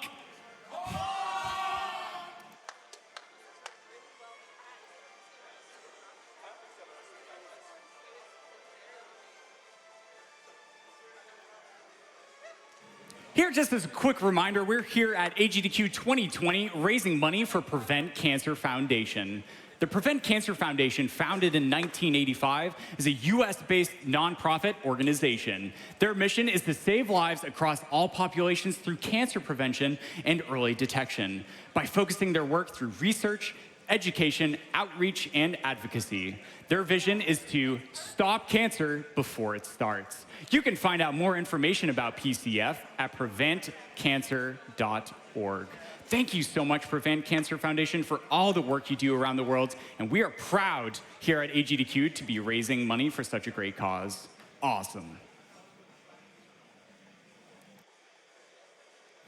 That being said, we'll be back in just a quick minute. We're gonna play a quick Twitch ad.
All right, welcome back, folks, to Awesome Games Done Quick, powered by Twitch. That being said, while we're going through GDQs, if this is your first GDQ because it's opening day, we have a lot of exciting things to donate for, including incentives as well as prizes. So that being said, some of the bid wars that's currently going on is we have a missed 3 Salvador's Fate coming up, and you can choose whether to save them or leave them, and it is less than $60 away. Oh, excuse me, a donation just come in. It is $32 away. So if you want to see Salvador left behind, get those donations coming in. Oh my goodness.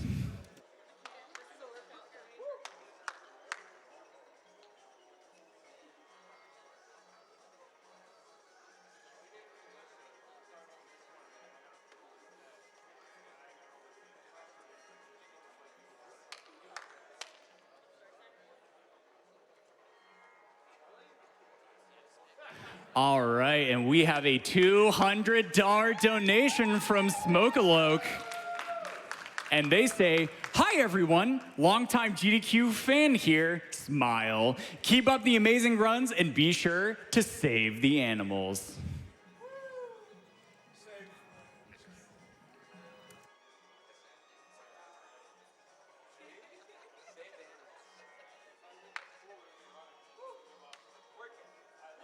All right, and we have a $20 donation from Anonymous. I love that screen name. That says, "Keep on trucking." You got it, Anonymous. But that being said, it sounds like Kungfufruitcup is ready over at the interview station. Take it away, Kung Fu. Thanks for the hype. That's great. Hey guys, I'm Kungfufruitcup back here, and I am hanging out with the 3 awesome Mist runners who are going to be playing the 3 Mist games. But I have a nice fact about that for you. Very shortly, we have Gelly, which is not Jelly, which I said in the pre-show. Just want to fix that for you guys. I have a couple of addendums real quick. So we have Gelly here, who is running Real Mist. We have Admiral Flapjack, who is running Mist 3. And we have Zaustus, who is running Riven. And they are all awesome, and they've been a pleasure to talk to already. Wait a minute. Did we? Well, how did we do this? We must have. We should have talked about I this know. before. Talking about wardrobes. I'm embarrassed for all of us. That's You know what? It's okay.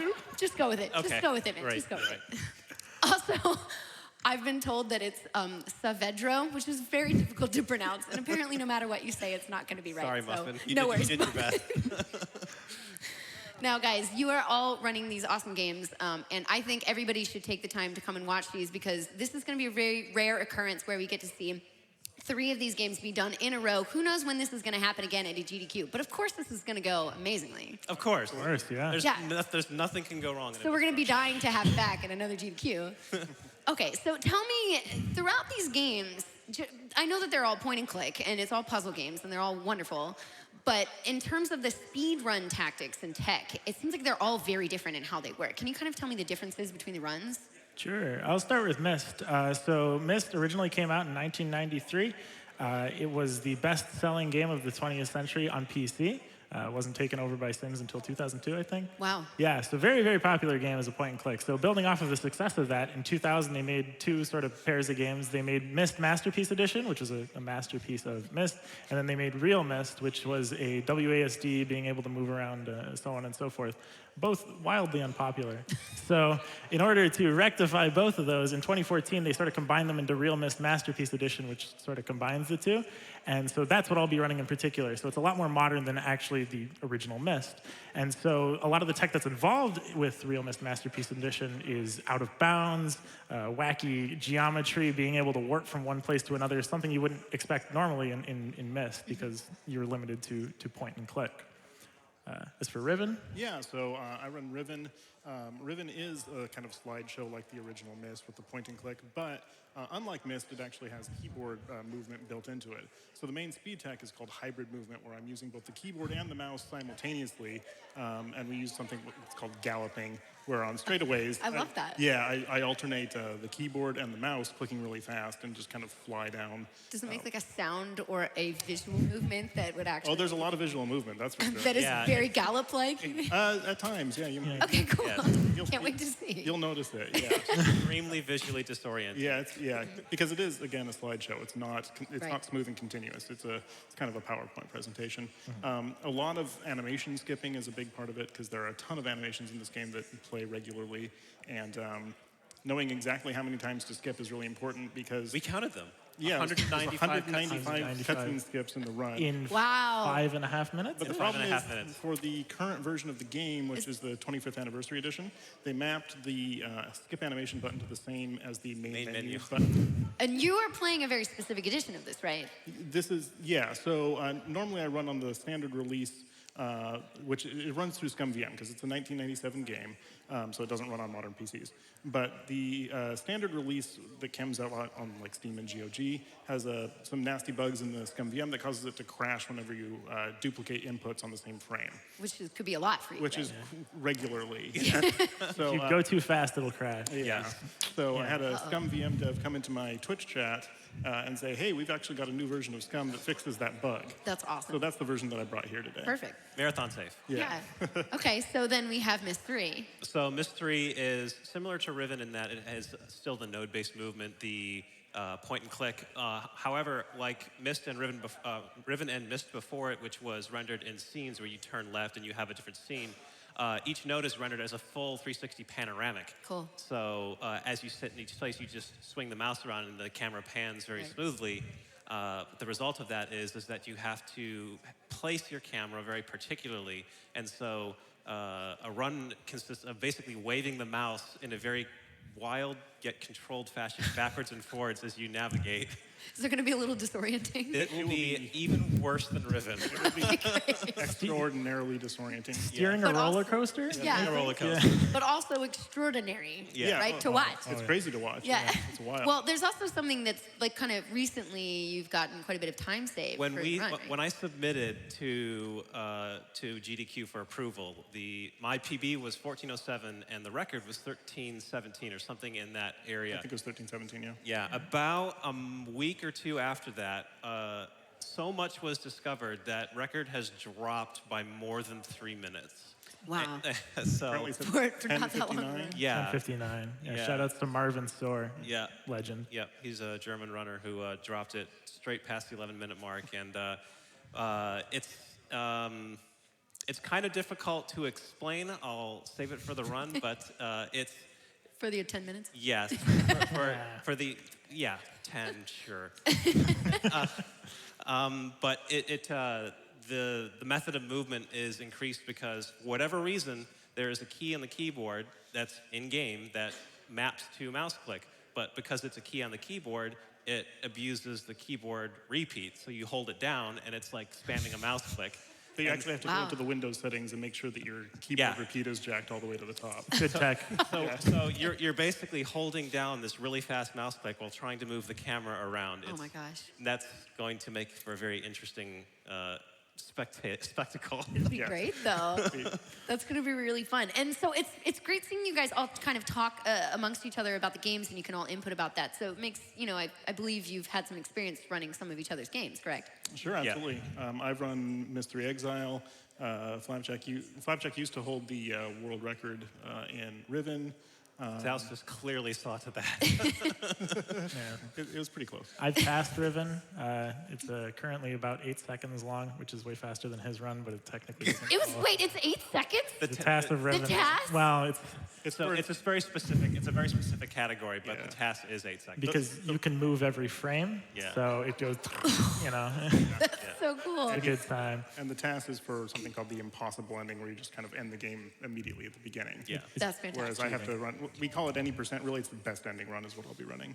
And I heard you might be able to maybe show off a little different ending if there's time for your thing. Oh, 'Cause, sure, it's yeah. kind of under a minute.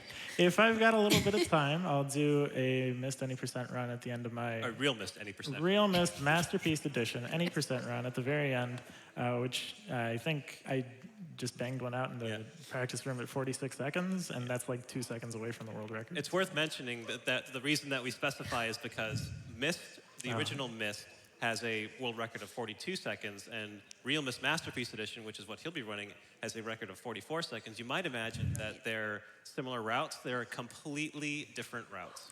Don't spoil it. Okay. different routes. We'll have to save that for the actual You'll see it run. later. Yeah, that's great. And so if people wanted to play these now, they're becoming available. Or they are more available, right? Absolutely. Yeah, Cyan in 2018, they recently released the 25th anniversary edition of all these things. So all of them are on Steam now. They bought the licenses from Ubisoft for Exile and Revelation, which are 3 and 4. You can get them all on Steam. They're relatively easy to work with. They all work on Windows 10 and Mac Catalina. Yep. So now more than ever is the best time to start running these games again. Perfect. Yeah, I was going to say, like, if you're interested, after everybody here comes in and watches this run, seriously, I'm really excited. So I feel like you guys should definitely get excited for this. Woo! Yeah. Woo! Yeah! Honk? No. If you weren't aware, they're actually... It's okay. You just have to accept it after a while. There are actually 6 Myst games, so there's Oh, that's right, a lot of yeah. room. We didn't even get there because I got so distracted by making sure I corrected a bunch of other things that, there are more than 3 Myst games. Did you guys know that? Yeah. So, Some people did. Yeah. I did not. Revelation is a train wreck, which is number 4. It's not a controversial opinion either. Hi, Kat. Sorry. Shout out to Kath, yeah. she's put a lot of work into optimizing that game. Yeah. A garbage. Sorry. That's rough. Be nice. There are good things about it. Are they? Well, the music. There are. The music's good, the graphics are good. Well, that's about another thing that I forgot to mention was that apparently there has been Riven at a GDQ before. Yeah.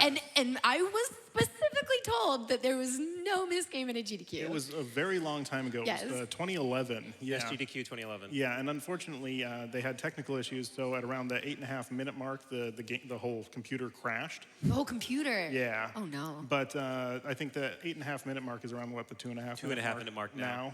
So Wow. it goes a little faster, and gosh. the improvements in technology have helped a lot. Yeah. And Myst was in CGDQ, as far as I was aware. Arcarian did an any percent run, which was like a minute and something, which we Oh, wow. greatly improved on. For the any percent. For the any percent. Yeah, that would make That's for classic Myst any percent. Right? Classic Yeah. Myst Yeah. any percent, Yeah. but it is Okay. a Myst game that has been run before. Right. And so as we get ready to see these runs tonight, I feel like there's that one incentive, right, for the Saavedro. Yes. Close enough. Right, I know.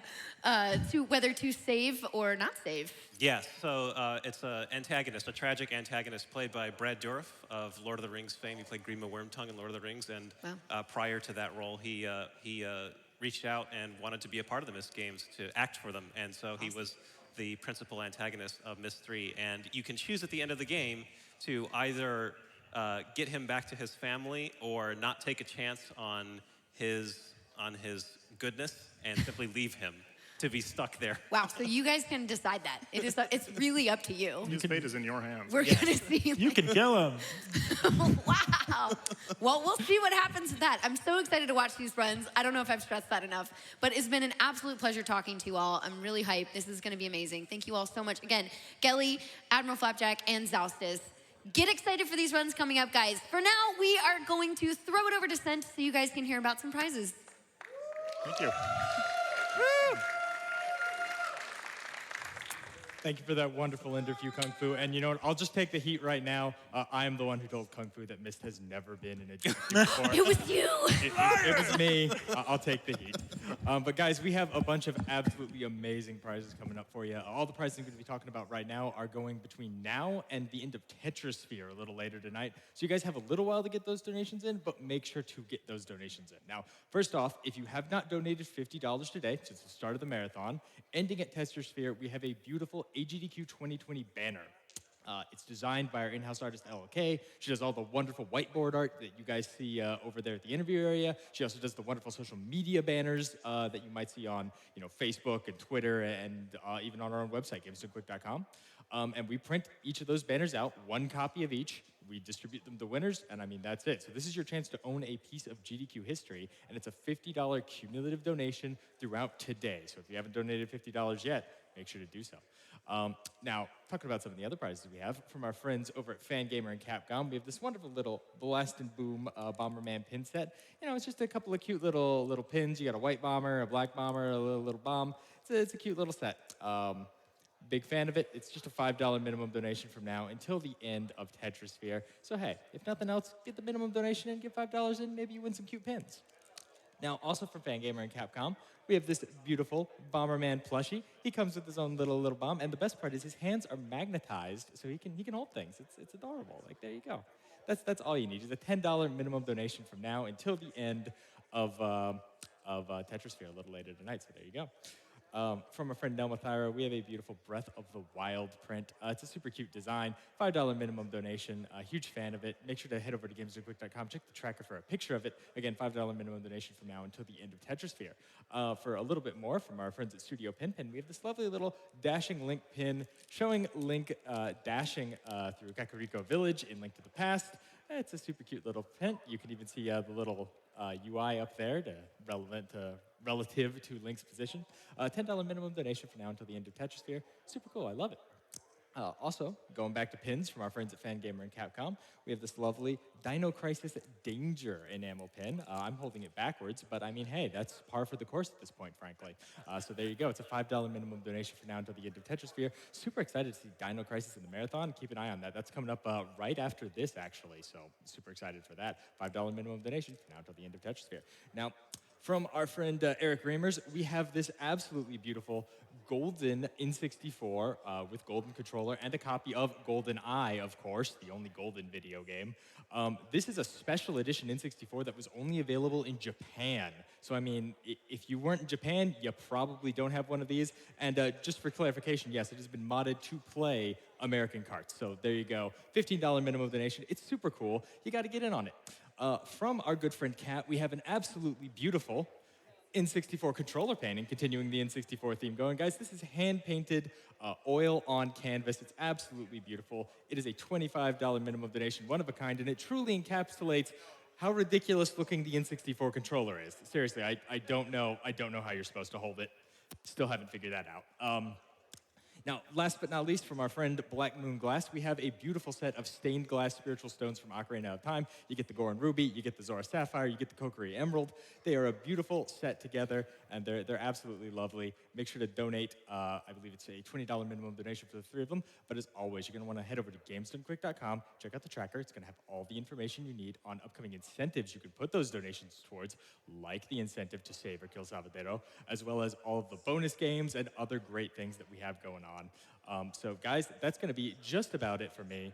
We're going to get ready to throw it back here up to the front in a second. And, you know, I hear a lot of honking, but I don't understand why. All right, well, you know what? Maybe the goose isn't that bad, actually. The crowd seems to... Wait, what are you doing? That goose just stole my badge. I'm going to have to deal with that.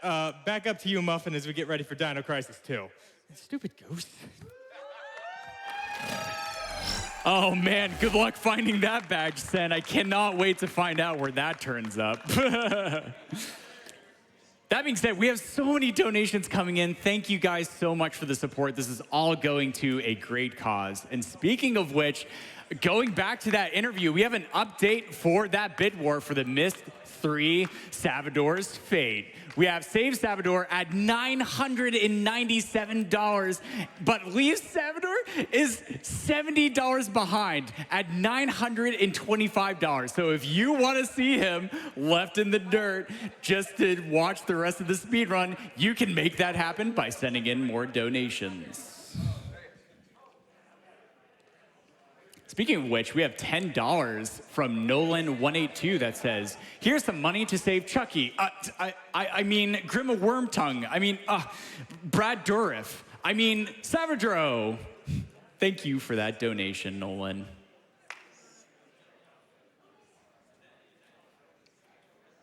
All right, but I'm getting word now that Wolf DNC